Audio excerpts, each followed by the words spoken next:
ಎಲ್ರಿಗೂ ನಮಸ್ಕಾರ. ಮೊದಲನೇದಾಗಿ ಐ ಥಿಂಕ್ ಆಲ್ರೆಡಿ ಹೆಚ್ಚು ಕಡಿಮೆ 70 ಜನ ಜಾಯ್ನ್ ಆಗಿದ್ದಾರೆ. Very surprised and also very happy.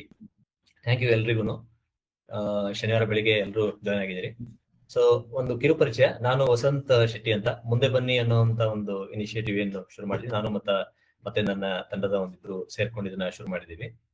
ಇಲ್ಲಿ ಮುಖ್ಯವಾದ ಉದ್ದೇಶ ಏನಂತಂದ್ರೆ ಕರ್ನಾಟಕದಲ್ಲಿ ಆಂಟರ್ಪ್ರಿನರ್ಶಿಪ್ ಕಡೆ, ಸ್ಟಾರ್ಟ್ಅಪ್ಸ್ ಕಡೆ, ಆಮೇಲೆ ಉದ್ಯೋಗ ಸೃಷ್ಟಿ ಮಾಡುವಂತದ್ದು, ಮತ್ತೆ ಹೊಸತೇನ್ ಬರ್ತಾ ಇದೆ AI, ಅದ್ರ ಸುತ್ತ ನಾವು ಮಾಡ್ಕೋಬೇಕಾಗಿರೋ ತಯಾರಿ, ಇದೆಲ್ಲವನ್ನು ಒಂದು ರೀತಿಲಿ ಕನ್ನಡದಲ್ಲಿ ಕಟ್ತಾ ಹೋಗುವಂತ ಒಂದು ಪ್ರಯತ್ನ ಅನ್ಕೊಳ್ಳೋಣ. ಮೊದಲನೇ ಹೆಜ್ಜೆಯಾಗಿ ನಾವು ಮುಂದೆ ಬನ್ನಿ ಅಂತ ಒಂದು ಪಾಡ್ಕಾಸ್ಟ್ ನ ಶುರು ಮಾಡ್ತಾ ಇದೀವಿ. ಆಗಸ್ಟ್ 1ನೇ ತಾರೀಕು ಲಾಂಚ್ ಆಗ್ತಾ ಇದೆ. ಅಂಡ್ ಅಲ್ಲಿ ನಾವು ಕರ್ನಾಟಕದ ಸ್ಟಾರ್ಟ್ಅಪ್ಸ್ ಅಲ್ಲಿ ಕೆಲಸ ಮಾಡ್ತಿರುವಂತವ್ರು, ತುಂಬಾ ಒಳ್ಳೊಳ್ಳೆ ಸ್ಟಾರ್ಟ್ಅಪ್ಸ್ ಕಟ್ತಿರುವಂತ ಸಾಧಕರನ್ನ, ಮತ್ತೆ ಬೇರೆ ಬೇರೆ ಬಿಸ್ನೆಸಸ್ ಬಿಲ್ಡ್ ಮಾಡಿರುವಂತವ್ರನ್ನ ಕರೆಸ್ತೀವಿ. ಅವ್ರನ್ನ ಕನ್ನಡದಲ್ಲಿ ಮಾತಾಡ್ಸ್ತೀವಿ. ಅವರ ಪ್ರಯಾಣ, ಅವರ ಜರ್ನಿ, ಸ್ಟ್ರಗಲ್, ಅವರ ಸಕ್ಸಸ್, ಮತ್ತೆ ಅವರ ಒಂದು ಒಂದು ಈ ಆಂಟರ್ಪ್ರಿನರ್ಶಿಪ್ ಪ್ರಯಾಣದಿಂದ ಏನ್ ಕಲಿಬಹುದು ಅನ್ನೋದನ್ನೆಲ್ಲ ಕನ್ನಡದಲ್ಲಿ ಹೇಳುವಂತ ಒಂದು ಪ್ರಯತ್ನ ಮಾಡ್ತೀವಿ. ಚಾಟ್ ಅಲ್ಲಿ ಅದರ ಯೂಟ್ಯೂಬ್ ಲಿಂಕ್ ಹಾಕಿದೀನಿ, ನೀವು ಅದನ್ನ ಸಬ್ಸ್ಕ್ರೈಬ್ ಮಾಡ್ಕೊಳ್ಳಿ. ಹಾಗೆ ನಿಮ್ಮ 4 ಜನ ಗೆಳೆಯರಿಗೂ ತಿಳಿಸಿ. ಯಾಕೆ ಇದು ಶುರು ಮಾಡ್ತೀವಿ ಅನ್ನೋದ್ರ ಬಗ್ಗೆ ಒಂದು ಎಪಿಸೋಡ್ ಆಲ್ರೆಡಿ ಇಲ್ಲಿ ಹಾಕಿದೀವಿ ಕೂಡ. ಇನ್ನ ಈ ವೆಬಿನಾರ್ ಸರಣಿಗೆ ಬಂದ್ರೆ, ನಾವು ನಿಯಮಿತವಾಗಿ ಈ ತರದೊಂದು ವೆಬಿನಾರ್ ನ ಮಾಡಬೇಕು ಕನ್ನಡದಲ್ಲಿ ಅಂತ ಅನ್ಕೊಳ್ತಾ ಇದೀವಿ. ಕಾರಣ ಏನಂತಂದ್ರೆ, ಈ ಹೊಸ ಜಗತ್ತಿಗೆ ಏನ್ AI ಬರ್ತಾ ಇದೆ, ಇದ್ರ ಸುತ್ತ ನೋಡಿದಾಗ ಆಂಟರ್ಪ್ರಿನರ್ಶಿಪ್ ಸುತ್ತ ಇರ್ಬೋದು, ಹೊಸ ಬಗ್ಗೆ ಸ್ಕಿಲ್ಸ್ ಇರ್ಬೋದು, ಇವೆಲ್ಲ ತುಂಬಾ ಬೇರೆ ರೀತಿಯಾದ ಒಂದು ಬದಲಾವಣೆ ಬಹಳ ವೇಗವಾಗಿ ಆಗ್ತಾ ಇದೆ ಕೂಡ. ಹಾಗಾಗಿ ಇದರ ಬಗ್ಗೆ ನಾವು ತಿಳುವಳಿಕೆ ಪಡ್ಕೊಳ್ಳೋದು, ಮತ್ತೆ ನಮ್ಮ ಜನರನ್ನ ತಯಾರು ಮಾಡೋದು, ಆ ನಾಲೆಜ್ ಹಂಚ್ಕೊಳ್ಳೋದು ಒಂದು ಆದಷ್ಟು ತುರ್ತಾಗಿ ಆಗ್ಬೇಕಾದಂತದ್ದು ಇದೆ ಕೂಡ. ಸೊ ಆ ನಿಟ್ಟಿನಲ್ಲಿ ನಾವು ಪ್ರತಿ ತಿಂಗಳಲ್ಲಿ 1-2 ಬಾರಿ ಆದ್ರೂ ಈ ವೆಬಿನಾರ್ ಸರಣಿ ನಾವು ಮಾಡ್ತೀವಿ, ಬೇರೆ ಬೇರೆ ವಿಷಯಗಳ ಬಗ್ಗೆ. ಯಾರಾದ್ರೂ ಆಂಟರ್ಪ್ರಿನರ್ಶಿಪ್ ಜರ್ನಿಲಿ ಇದ್ರೆ ಅವರಿಗೆ ಸಹಾಯ ಮಾಡೋ ದೃಷ್ಟಿಯಿಂದಾನು ಬೇರೆ ಬೇರೆ ತರದ ವೆಬಿನಾರ್ಸ್ ನ ಪ್ಲಾನ್ ಮಾಡ್ತೀವಿ. ಕಂಪ್ಲೈನ್ಸ್ ಬಗ್ಗೆ ಇರ್ಬೋದು, ಇನ್ಕಾರ್ಪೊರೇಷನ್ ಬಗ್ಗೆ ಇರ್ಬೋದು, ಅಥವಾ ಸ್ಟಾರ್ಟ್ಅಪ್ ಚಾಲೆಂಜಸ್ ಬಗ್ಗೆ ಇರ್ಬೋದು, ಫಂಡಿಂಗ್ ಬಗ್ಗೆ ಇರ್ಬೋದು, ಆ ರೀತಿ. ಸೊ ನಿಮ್ಮ ಸಪೋರ್ಟ್ ನಿರಂತರವಾಗಿರ್ಲಿ ಅಂತ ಕೇಳ್ಕೊಳ್ತೀನಿ. ಇವತ್ತು ನಮ್ಮ ವೆಬಿನಾರ್ ಸರಣಿಯ ಮೊದಲನೇ ವೆಬಿನಾರ್, AI ಜಗತ್ತಿನ ಒಂದು ಕೌಶಲ್ಯಗಳು, ಸ್ಕಿಲ್ಸ್ ಏನ್ ಬೇಕು, ಏನಾಗ್ತಾ ಇದೆ AI ಬರ್ತಿರೋದ್ರಿಂದ, ಯಾವ ತರದ ಕೆಲಸಗಳಿಗೆ ಒಂದು ಇಂಪ್ಯಾಕ್ಟ್ ಆಗ್ತಾ ಇದೆ, ಯಾವ ತರದ ಹೊಸ ಕೆಲಸಗಳು ಹುಟ್ಟುತ್ತಾ ಇದಾವೆ ಇನ್ನೊಂದು ಸ್ವಲ್ಪ ದಿನದಲ್ಲಿ. ಸೊ ಅದಕ್ಕೆ ಬೇಕಾದ ಸ್ಕಿಲ್ಸ್ ಏನು ಅನ್ನೋದನ್ನ ನಾವು ತಿಳ್ಕೊಳ್ಳೋ ದೃಷ್ಟಿಯಿಂದ ಈ ವೆಬಿನಾರ್ ನ ಮಾಡ್ತಾ ಇದೀವಿ. ಇವತ್ತು ನಮ್ಮ ಜೊತೆ ಒಬ್ರು ಸಬ್ಜೆಕ್ಟ್ ಮ್ಯಾಟರ್ ಎಕ್ಸ್ಪರ್ಟ್ ಇದ್ದಾರೆ, ವಿನಯ್ ಅಂತ. ಅವರು ಒಬ್ರು independent consultant, cloud, cyber security, data privacy, ಮತ್ತೆ ಡೆವ್ಸೆಕಾಪ್ಸ್, ಫಿನಾಪ್ಸ್, ಸೊಲ್ಯೂಷನ್ ಇಂಜಿನಿಯರಿಂಗ್, ಈ ರೀತಿ ಹಲವಾರು ವಿಷಯಗಳ ಬಗ್ಗೆ ಡೀಪ್ ಎಕ್ಸ್ಪರ್ಟೀಸ್ ಇರುವಂತಹ ಒಬ್ರು SME ಅವರು ನಮ್ಮ ಜೊತೆ ಬಂದಿದ್ದಾರೆ. ಅಂಡ್ ನಮ್ಮ ಒಂದು ರಿಕ್ವೆಸ್ಟ್ಗೆ ಕೂಡಲೇ ಸ್ಪಂದಿಸಿ ಇವತ್ತಿನ ಒಂದು ಕಾರ್ಯಕ್ರಮಕ್ಕೆ ತಯಾರು ಮಾಡ್ಕೊಂಡು ಬಂದಿದ್ದಾರೆ. ಥ್ಯಾಂಕ್ ಯು ವಿನಯ್ ಅವರೇ. ಒಂದು ಸಮುದಾಯದ ಕಲ್ಪನೆಯಲ್ಲಿ ನಾವೆಲ್ಲ ಒಟ್ಟಿಗೆ ಬಂದು ಒಂದು ರೀತಿಲಿ ಒಂದು ಜ್ಞಾನ ಹಂಚ್ಕೊಳ್ಳುವಂಥದ್ದು, ನಾಲೆಜ್ ಹಂಚ್ಕೊಳ್ಳುವಂಥದ್ದು ಒಂದು ಆಗ್ತಿರೋದು ಬಹಳ ಸಂತೋಷ. ಸೊ ಮೊದಲನೇ ಹೆಜ್ಜೆಗೆ ನೀವು ಕೈ ಜೋಡಿಸಿದ್ದಕ್ಕೆ ಫಸ್ಟ್ ಆಫ್ ಆಲ್ ಮುಂದೆ ಬನ್ನಿ ಟೀಮ್ ಪರವಾಗಿ ನಿಮ್ಗೆ ಥ್ಯಾಂಕ್ ಯು. ಎಲ್ರಿಗೂ ನಮಸ್ಕಾರ. ವಸಂತ್ ಅವರೇ ನಮಸ್ತೆ, ಬಹಳ ಚೆನ್ನಾಗಿ ಇಂಟ್ರೊಡಕ್ಷನ್ ಮಾಡ್ಕೊಟ್ರಿ, ತುಂಬಾ ಥ್ಯಾಂಕ್ಸ್. ಸೊ ಇವತ್ತು ಇನ್ನೊಂದು ಚಿಕ್ಕ ವಿಷಯ ಅಂದ್ರೆ, ಅವರು ProDevOps.com ಅಂತ ಒಂದು ಇಂಡಿಪೆಂಡೆಂಟ್ ಕನ್ಸಲ್ಟಿಂಗ್ ಫರ್ಮ್ ನಡೆಸ್ತಾ ಇದ್ದಾರೆ. ಅದ್ರ ಬಗ್ಗೆ ಅವರು ಕೊನೆಯಲ್ಲಿ ಪರಿಚಯ ಕೂಡ ಮಾಡ್ತಾರೆ. ಸೊ ಇವತ್ತಿನ ಸೆಷನ್ ನಲ್ಲಿ ಇನ್ನು ಒಂದು ಗಂಟೆಯಲ್ಲಿ ನಾವು ಒಂದು 40-45 ನಿಮಿಷ ಅವರು ಮಾತಾಡ್ತಾರೆ. AI ನ ಒಂದು ಬದಲಾವಣೆ, ಕೆಲಸ ಯಾವ್ದು ಬರ್ತಾ ಇದೆ, ಹೋಗ್ತಾ ಇದೆ, ಎಲ್ಲದ್ರ ಬಗ್ಗೆ ಒಂದು ಪರಿಚಯ ಕೊಡ್ತಾರೆ. ಆಮೇಲೆ ಒಂದು 15 ನಿಮಿಷ Q&A ಕೂಡ ಇರುತ್ತೆ. ಸೊ ನಿಮ್ಮ ಪ್ರಶ್ನೆ ಏನಿದ್ರು ನೀವು Q&A ಹಾಕ್ತಾ ಇರಿ. ಹಾಗೆ ಇನ್ನೇನಾದ್ರೂ ನಡುವೆ ನಿಮ್ಗೆ ಕೇಳಲೇಬೇಕಂತ ತೋರ್ತಿದ್ರೂ ಕೂಡ ನೀವು ಹ್ಯಾಂಡ್ ರೈಸ್ ಮಾಡಿ, ಆ ಸಮಯ ನೋಡ್ಕೊಂಡು ಅದನ್ನ ವಿನಯ್ ಅವರು ಅಟೆಂಡ್ ಮಾಡ್ತಾರೆ. ಸೊ ಮುಂದೆ ವಿನಯ್ ಅವ್ರಿಗೆ ಓವರ್ ಟು ಯು. ವಿನಯ್. ನಮಸ್ತೆ sir, thank you. Screen share ಮಾಡಿದ್ದೀನಿ. ಸ್ಕ್ರೀನ್ ವಿಸಿಬಲ್ ಇದೆ ಅಂತಂದ್ರೆ ನೀವು ಚಾಟ್ ಅಲ್ಲಿ ಒಂದ್ಸಲ ಎಸ್ ಅಂತ ರೆಸ್ಪಾಂಡ್ ಮಾಡಿ. ನನಗೆ ಕನ್ಫರ್ಮೇಶನ್ ಸಿಗ್ತಾರೆ ಸ್ಕ್ರೀನ್ ಶೇರ್ ಕರೆಕ್ಟ್ ಆಗಿ ನಡೀತಾ ಇದೆ, ನಿಮಗೆ ಕಂಟೆಂಟ್ ಕಾಣ್ತಾ ಇದೆ ಅಂತ ಹೇಳಿ. ಶುರು ಮಾಡೋಕ್ ಮುಂಚೆ ಕೆಲವು ಬೇಸಿಕ್ ವಿಚಾರಗಳನ್ನ ತಿಳ್ಕೋಬೇಕು ನಾವು.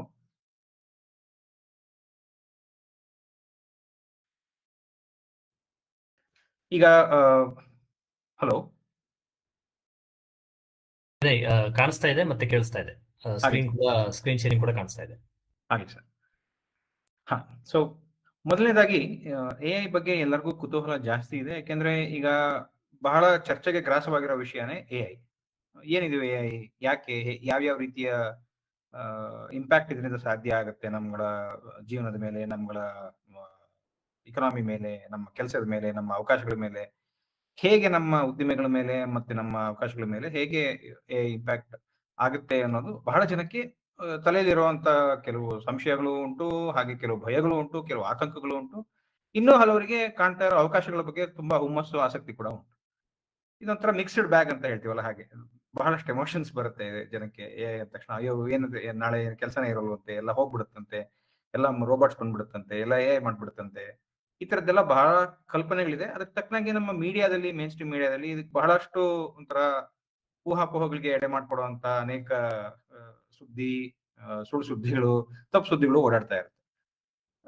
ಈ ನಿಟ್ಟಿನಲ್ಲಿ ಇವತ್ತಿನ ವೆಬಿನಾರಿನ ಒಂದು ಪ್ರಯತ್ನ ಏನು ಅಂತಂದ್ರೆ, ಇದರ ಈ ಎ ಅಂದ್ರೆ ಏನು, ಅದರ ಪರಿಣಾಮ ಏನಾಗ್ತದೆ, ಏನು ಅದರ ಅನುಕೂಲ ಏನು, ಸಾಧಕ ಬಾಧಕಗಳೇನು, ಹೇಗೆ ಅದು ಮುಂದಿನ ಬರೋ ದಿನಗಳಲ್ಲಿ ನಮ್ಮ ಉದ್ಯೋಗಾವಕಾಶಗಳ ಮೇಲೆ, ನಮ್ಮ ಕೆಲಸದ ವೈಖರಿ ಶೈಲಿಗಳ ಮೇಲೆ ಹೇಗೆ ಪರಿಣಾಮ ಬೀರುತ್ತೆ ಅನ್ನೋದನ್ನ ನೋಡೋದಿಕ್ಕೆ ಅಂತ ಇದೊಂದು ವೆಬಿನಾರ್ನ ನಾವು ನಡೆಸ್ತಾ ಇರೋದು.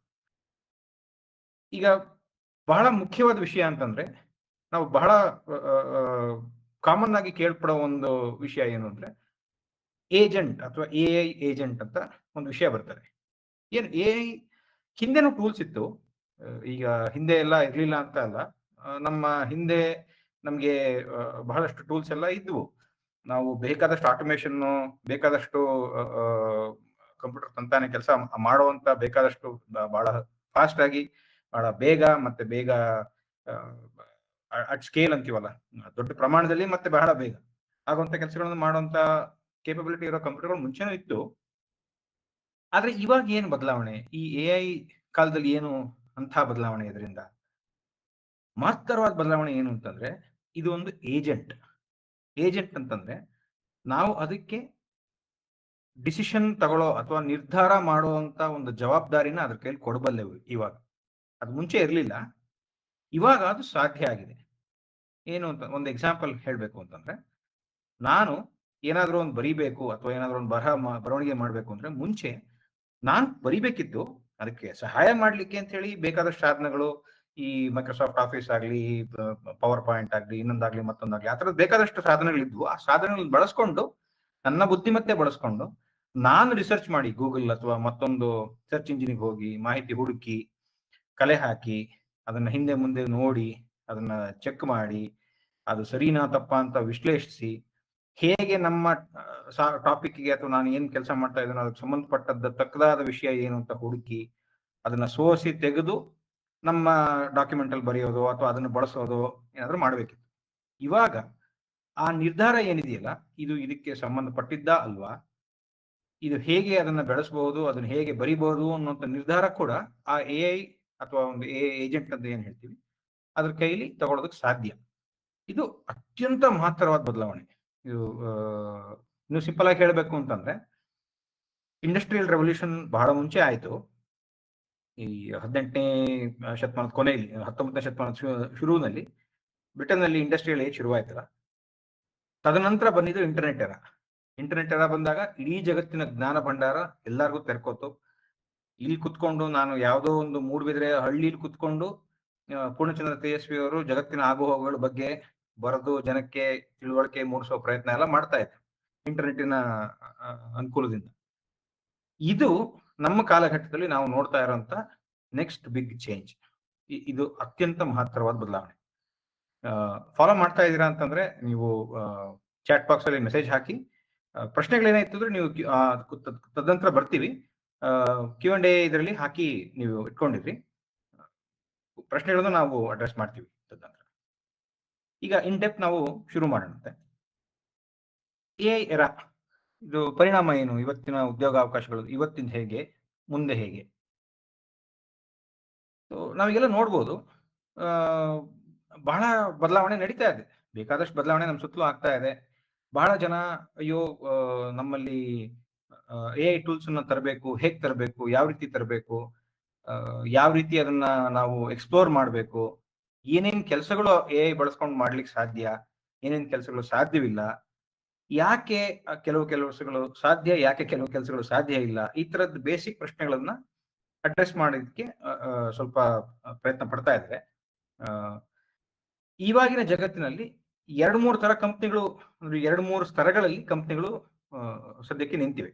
ಒಂದು ಟೆಕ್ನಾಲಜಿಯ ಮುಂಚೂಣಿಲಿರುವಂಥವು, ಈ ಎ ಐ ಮಾಡೆಲ್ಗಳನ್ನೇ ತಯಾರು ಮಾಡುವಂಥದ್ದು. ಓಪನ್ ಎ ಐ ಅಥವಾ ಇಲಾನ್ ಮಸ್ಕ್ ಅವರ ಎಕ್ಸ್ ಅಥವಾ ಗೂಗಲ್ನವರ ಡೀಪ್ ಮೈಂಡ್ ಟೀಮು, ಆಮೇಲೆ ಮೆಟಾ ಅವರ ಎ ಐ ಟೀಮು, ಇದೆಲ್ಲ ಬಹಳ ದೊಡ್ಡ ಸಂಸ್ಥೆಗಳು. ಅವರೇ ಮಾಡೆಲ್ ಅಂತ ಹೇಳ್ತೀವಿ, ಎಲ್ ಎಲ್ ಎಂ ಅಂತ, ಲಾರ್ಜ್ ಲ್ಯಾಂಗ್ವೇಜ್ ಮಾಡೆಲ್ ಅಂತ ಹೇಳ್ತೀವಿ. ಇದೇನು ಲಾರ್ಜ್ ಲ್ಯಾಂಗ್ವೇಜ್ ಮಾಡೆಲ್ ಅಂತಂದ್ರೆ,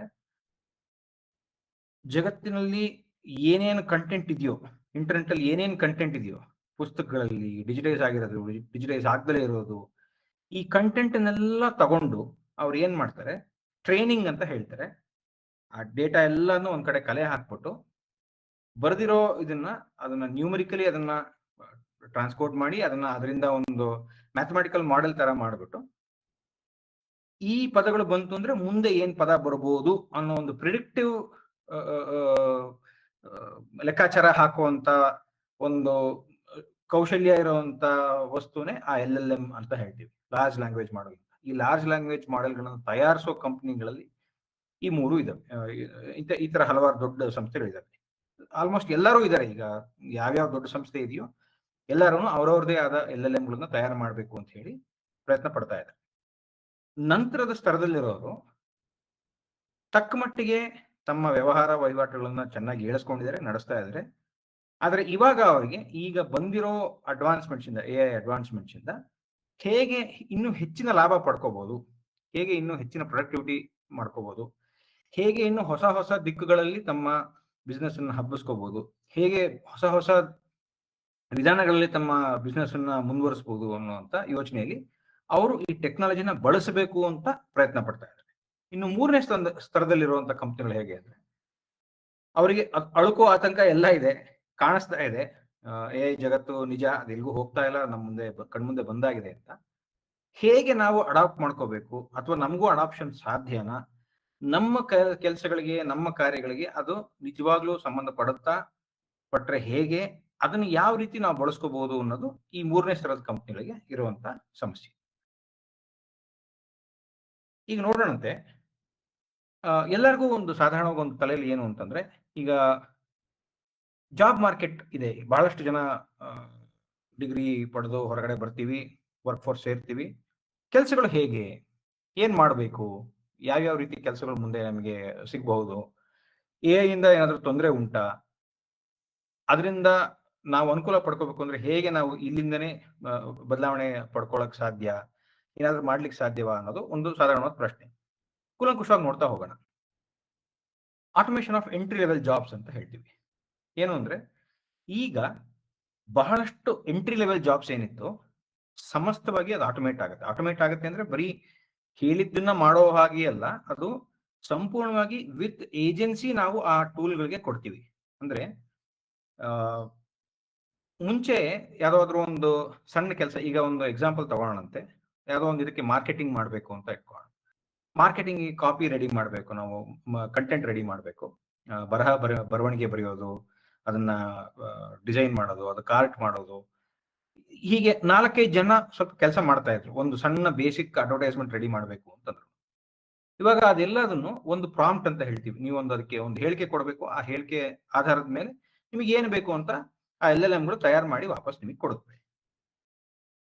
ಈ ತರದ್ ಬಂದ ಮೇಲೆ 5 ಜನ ಬೇಕಾಗಲ್ಲ, 5 ಕೆಲಸಗಳದ್ದು ತಕ್ಕ ಮಟ್ಟಿಗೆ ಜ್ಞಾನ ಅನುಭವ ಇರುವಂತ ಒಬ್ಬನ ಕೈಲಿ ಆ 5 ಜನರ ಕೆಲಸ ಮಾಡ್ಲಿಕ್ಕೆ ಸಾಧ್ಯ. ಇನ್ನೊಂದು ಉದಾಹರಣೆ, ಈಗ ಐ ಟಿ ಸೆಕ್ಟರ್ ಅಲ್ಲಿ ನೋಡಿದ್ರೆ, ಮುಂಚೆ ಎಲ್ಲ ಒಂದು ಸಣ್ಣ ಕೆಲಸ, ಒಂದು ಸಣ್ಣ ಅಪ್ಲಿಕೇಶನ್ ತಯಾರು ಮಾಡಬೇಕು ಅಂತಂದ್ರೆ ಒಂದು ದೊಡ್ಡ ಟೀಮೇ ಬೇಕಾಗೋದು. ಬ್ಯಾಕ್ ಎಂಡಿಗೆ ಒಬ್ಬ, ಫ್ರಂಟ್ ಎಂಡಿಗೆ ಒಬ್ಬ, ಡೆಪ್ಲಾಯ್ ಮಾಡೋದಕ್ಕೊಬ್ಬ, ಟೆಸ್ಟ್ ಮಾಡ್ಲಿಕ್ಕೊಬ್ಬ, ಪ್ರಾಡಕ್ಟ್ ಮ್ಯಾನೇಜ್ಮೆಂಟ್ಗೆ ಒಬ್ಬ, ಹೀಗೆ ಪ್ರಮಾಣ ದೊಡ್ಡದಾದ ಹಾಗೆ, ಆ್ಯಪಿನ ಪ್ರಮಾಣ ದೊಡ್ಡದಿದ್ದ ಹಾಗೆ, ಆಮೇಲೆ ಅದರ ವಿಸ್ತಾರ ದೊಡ್ಡದಾಗ್ತಾ ಹೋದಂಗೆ ದೊಡ್ಡ ದೊಡ್ಡ ಟೀಮ್ಗಳು ಬೇಕಾಗ್ತಾ ಇತ್ತು. ಈಗ ಸದ್ಯಕ್ಕೆ ಬೇಸಿಕ್ ಲೆವೆಲ್ ಕೋಡಿಂಗ್ ಆಗಲಿ, ಬೇಸಿಕ್ ಲೆವೆಲ್ ಡೆಪ್ಲಾಯ್ಮೆಂಟ್ ಮ್ಯಾನೇಜ್ಮೆಂಟ್ ಆಗಲಿ, ಬೇಸಿಕ್ ಸೈಟ್ ಅಡ್ಮಿನಿಸ್ಟ್ರೇಷನ್ ಆಗಲಿ, ಬೇಸಿಕ್ ಟೆಸ್ಟಿಂಗ್ ಆಗಲಿ, ಇಂಥದನ್ನೆಲ್ಲ ಎ ಐ ತಕ್ಕ ಮಟ್ಟಿಗೆ ಚೆನ್ನಾಗೇ ಮಾಡ್ತಾ ಇದೆ. ಬಹಳ 100% ಸರಿಯಲ್ಲ ಅಂತಂದ್ರು, ಬಹಳಷ್ಟು ತೊಂದರೆಗಳು, ತಪ್ಪುಗಳು ಆಗ್ತಾ ಇದೆ, ಆದ್ರೆ ತಕ್ಕ ಮಟ್ಟಿಗೆ ಅದರಲ್ಲಿ ಸಾಧ್ಯ ಆಗ್ತಾ ಇದೆ, ಚೆನ್ನಾಗೇ ಆಗ್ತಾ ಇದೆ. ಹೀಗೆ ನೋಡಿದಾಗ ಎಂಟ್ರಿ ಲೆವೆಲ್ ಜಾಬ್ಸ್ ಅಂತ ನಾವೇನ್ ಹೇಳ್ತೀವಿ, ಎಂಟ್ರಿ ಲೆವೆಲ್ ಜಾಬ್ಸ್ ನ ಪ್ರಮಾಣ ತಕ್ಕ ಮಟ್ಟಿಗೆ ಕಡಿಮೆ ಆಗೋ ಸಾಧ್ಯತೆ ಎಲ್ಲರೂ ಹೇಳ್ತಾ ಇದ್ದಾರೆ. ಅಂದ್ರೆ ಪ್ರಮಾಣ ಎಷ್ಟು ಅದು ಇಂಡಸ್ಟ್ರಿ ಮೇಲೆ ಡಿಪೆಂಡ್ ಆಗುತ್ತೆ, ಇಂಡಸ್ಟ್ರಿ ಮೆಚುರಿಟಿ ಮೇಲೆ ಡಿಪೆಂಡ್ ಆಗ್ತದೆ. ಆಮೇಲೆ ಆರ್ಗನೈಸೇಷನಲ್ ನೀಡ್ಸ್ ಮೇಲೆ ಕೂಡ ಡಿಪೆಂಡ್ ಆಗ್ತದೆ. ಈಗ ಯಾವುದೋ ಒಂದು ಸಣ್ಣ ಸಂಸ್ಥೆ ಅಂತಂದ್ರೆ 4 ಜನ ಇಂಜಿನಿಯರ್ಸ್ ಅನ್ನ ಒಂದು ಟೀಮಿಗೆ ಹೈರ್ ಮಾಡ್ಕೊಳ್ಳೋ ಬದಲು ಒಬ್ಬ ಮಿಡ್ ಅಥವಾ ಸೀನಿಯರ್ ಇಂಜಿನಿಯರ್ನ ಹೈರ್ ಮಾಡ್ಕೊಂಡು ಅವನಿಗೆ AI ಟೂಲ್ಸ್ ಕೊಟ್ಟು ಅದರಿಂದ ಕೆಲಸ ಪಡೆಯುವಂತ ಯೋಚನೆನ ಬಹಳಷ್ಟು ಕಂಪ್ನಿಗಳು ಮಾಡ್ತಾ ಇದ್ದಾರೆ. ಹೀಗೆ ಎಂಟ್ರಿ ಲೆವೆಲ್ ಜಾಬ್ಸ್ ಅಲ್ಲಿ ತಕ್ಕ ಮಟ್ಟಿಗೆ ಸ್ವಲ್ಪ ಕೊರತೆ ಕಂಡು ಬರುತ್ತೆ ಅನ್ನೋದು ಎಲ್ಲರಿಗೂ ಸಾಧಾರಣವಾಗಿ ತಿಳಿದಿರೋ ವಿಷಯ ಆಗಿದೆ. ಈಗ ಏನ್ ಮಾಡಬಹುದು ನೋಡೋಣಂತೆ. ಸೊ ಇದಷ್ಟೇ ಅಲ್ಲ, ನೆಕ್ಸ್ಟ್ ಮಿಡ್ ಲೆವೆಲ್ ಜಾಬ್ಸ್ ಅಂತ ನಾವೇನ್ ಹೇಳ್ತೀವಿ, ಮಿಡಲ್ ಮ್ಯಾನೇಜ್ಮೆಂಟ್ ಅಂತ ಏನ್ ಹೇಳ್ತೀವಿ ಅಂದ್ರೆ ಈಗ ಪೀಪಲ್ ಮ್ಯಾನೇಜರ್ಸ್ ಇರ್ತಾರೆ, ಪ್ರಾಡಕ್ಟ್ ಮ್ಯಾನೇಜರ್ಸ್ ಇರ್ತಾರೆ, ಆಮೇಲೆ ಈ ನಡುವೆ 4-5 ಜನಗಳ ನಡುವೆ ಕೊಲಾಬರೇಷನ್ಗೆ ಅನುಕೂಲ ಮಾಡಿಕೊಡುವಂತ ಕೆಲಸಗಳು ಯಾವ್ದಾದಿರುತ್ತೆ.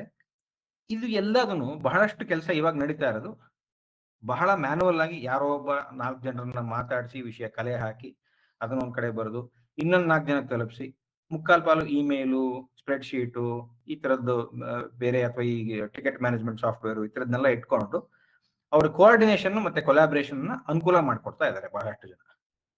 ಆಮೇಲೆ ಅದಷ್ಟೇ ಅಲ್ಲದೆ ಈಗ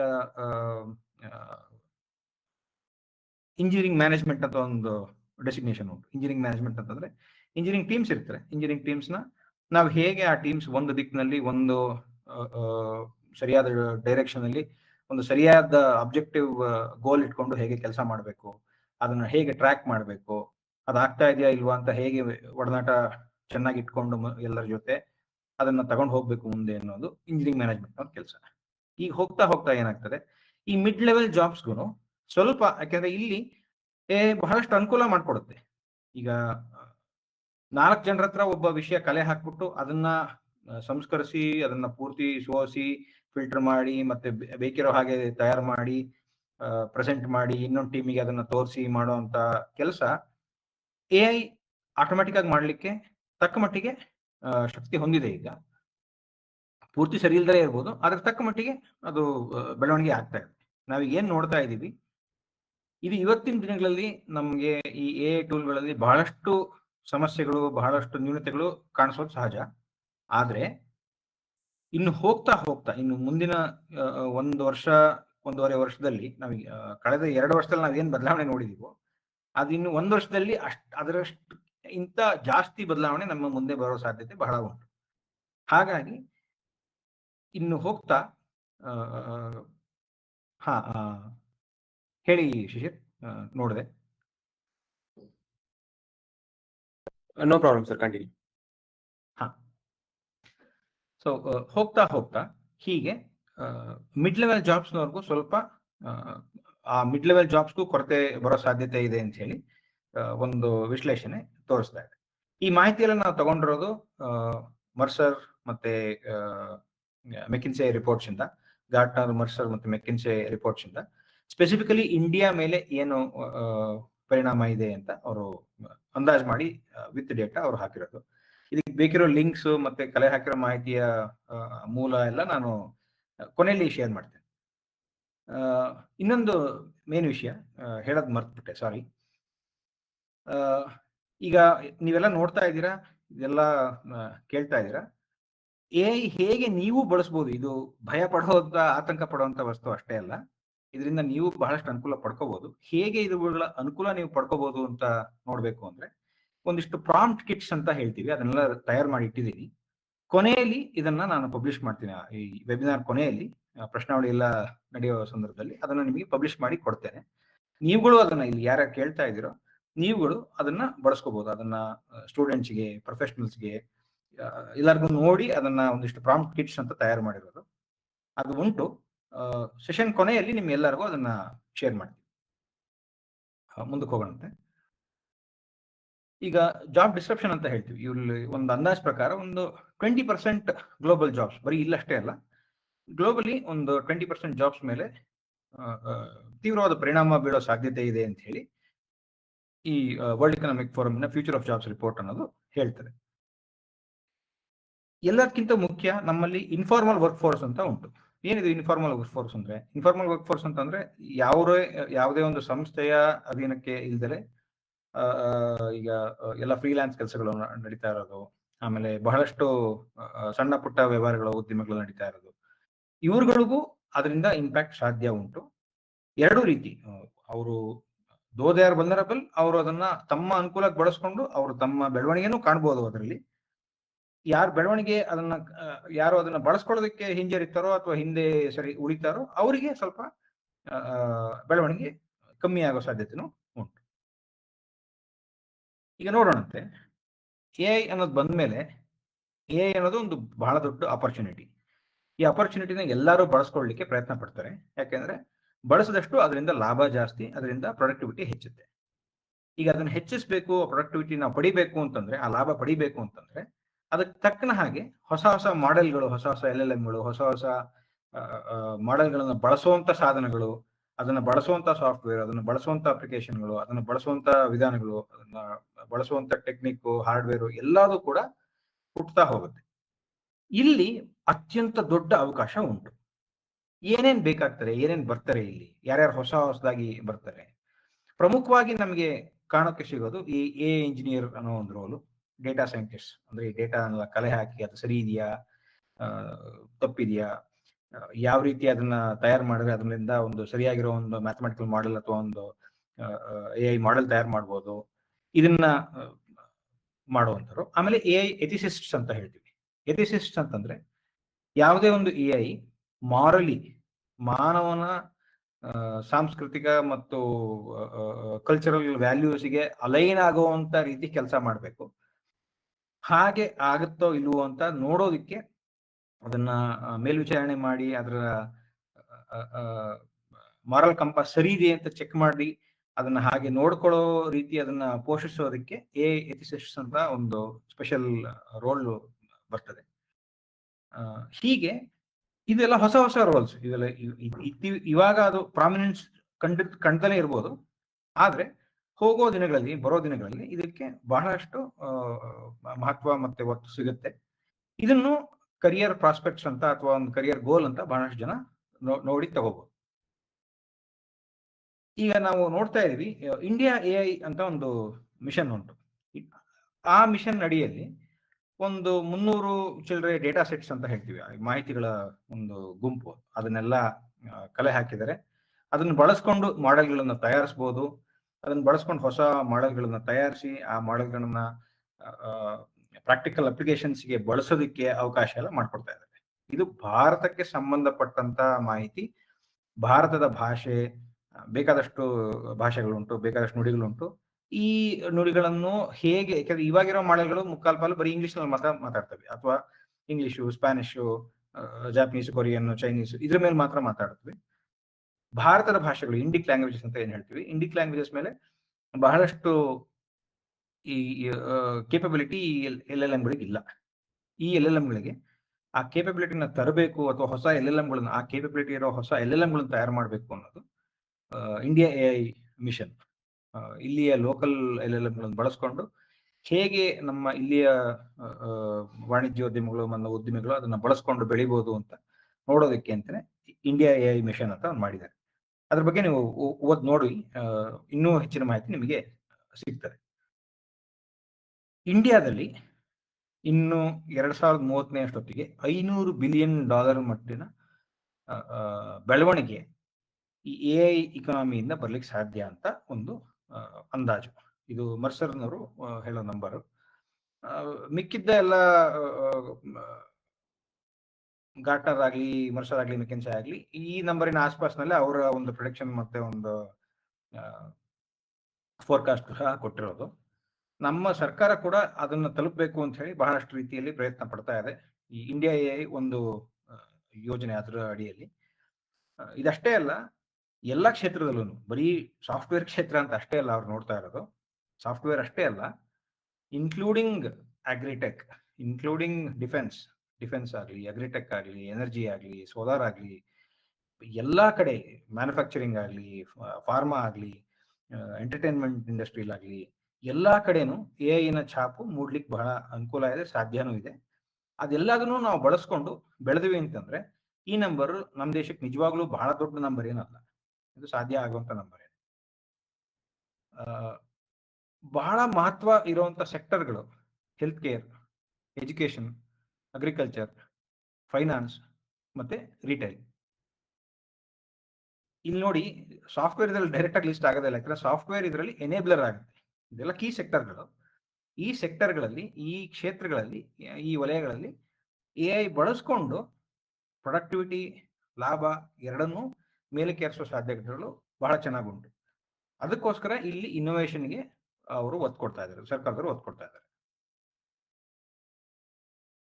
ಕೆಲವು ಸಕ್ಸಸ್ ಸ್ಟೋರೀಸ್ ಅಂತ ಹೇಳ್ತೀವಲ್ಲ, ಮಾಡಿ ಗೆದ್ದಿರೋರು, ಕಾನ್ವರ್ಸೇಷನಲ್ AI ಅಂತ ಹೇಳ್ತೀವಿ. ಹ್ಯಾಪ್ಟಿಕ್ ಅಂತ ಒಂದು ಕಂಪ್ನಿ ಉಂಟು. ಅವರು ಕಾನ್ವರ್ಸೇಷನಲ್ AI ಇಲ್ಲಿ ಸ್ವಲ್ಪ ತಕ್ಕ ಮಟ್ಟಿಗೆ ಅವರು ಸಾಧನೆ ಮಾಡಿದ್ದಾರೆ. ಈ ಮ್ಯಾಟ್ ಸ್ಟ್ರೀಟ್ ಡೆನ್ ಅಂತ ಇನ್ನೊಂದು ಸಂಸ್ಥೆ ಇದೆ. ಅವರು ರಿಟೇಲ್ ಸೊಲ್ಯೂಷನ್ಸ್ ಅಲ್ಲಿ AI ನ ಬಳಸಿ ಬಹಳ ಒಂದು ಟ್ರಾನ್ಸ್ಫಾರ್ಮೇಟಿವ್ ಬದಲಾವಣೆ ತಂದಿದ್ದಾರೆ. ಈ ಅಂಗಡಿ ಮುಂಗಟ್ಟುಗಳಲ್ಲಿ ನಾವೆಲ್ಲ ಸಾಮಾನೆಲ್ಲ ಜೋಡಿಸ್ತೀವಲ್ಲ, ಅದು ಆಟೋಮ್ಯಾಟಿಕಲಿ ಇನ್ವೆಂಟರಿ ಮ್ಯಾನೇಜ್ಮೆಂಟ್ ಆಗಬೇಕು. ನಾನು ಒಂದು ವಸ್ತುವಲ್ಲಿ ಅಂತ ತಕೊಂಡ್ರೆ ಅದು ಇನ್ವೆಂಟರಿ ಅಪ್ಡೇಟ್ ಆಗುವಂತ ಮಟ್ಟಿನ ಸಾಧ್ಯತೆ ಉಂಟು ಅಂತ ಅವರು ಅದನ್ನ ಮಾಡಿ ತೋರಿಸಿದ್ದಾರೆ. ಮುಂದೆ ನೋಡೋಣಂತೆ.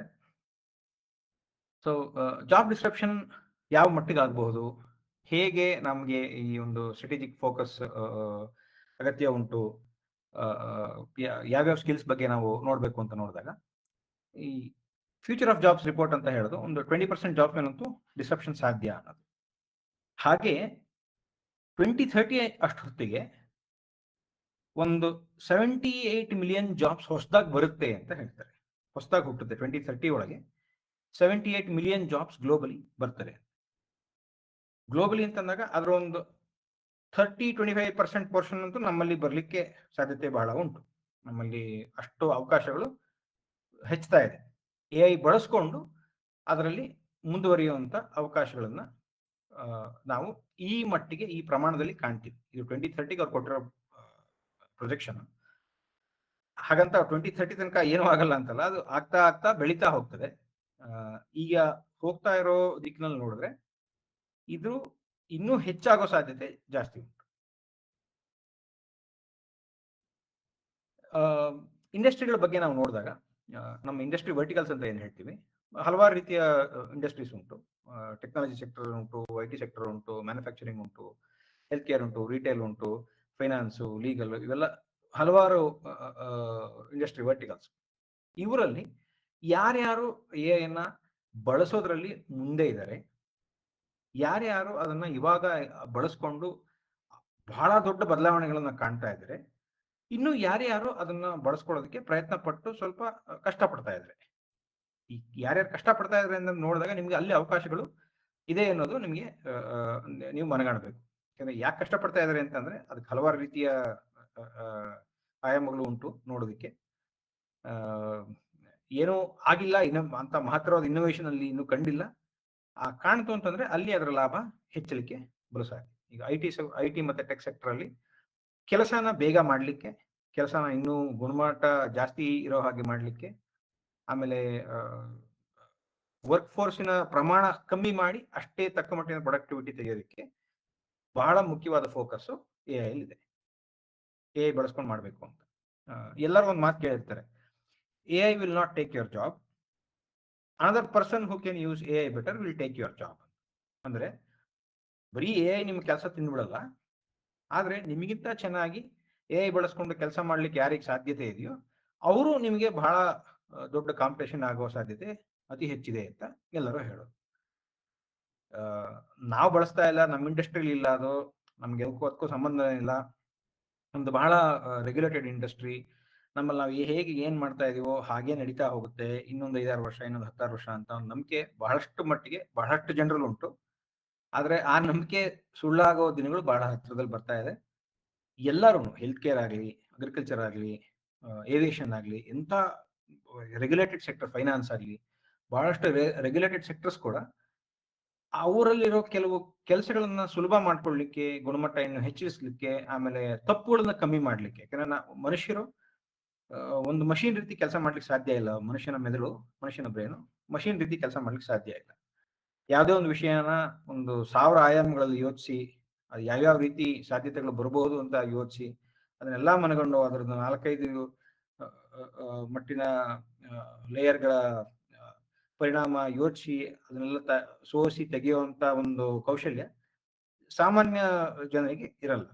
ಆದರೆ ಒಂದು ಮಷೀನು ಹಾಗದೆಲ್ಲ ಮಾಡಬಲ್ಲದು.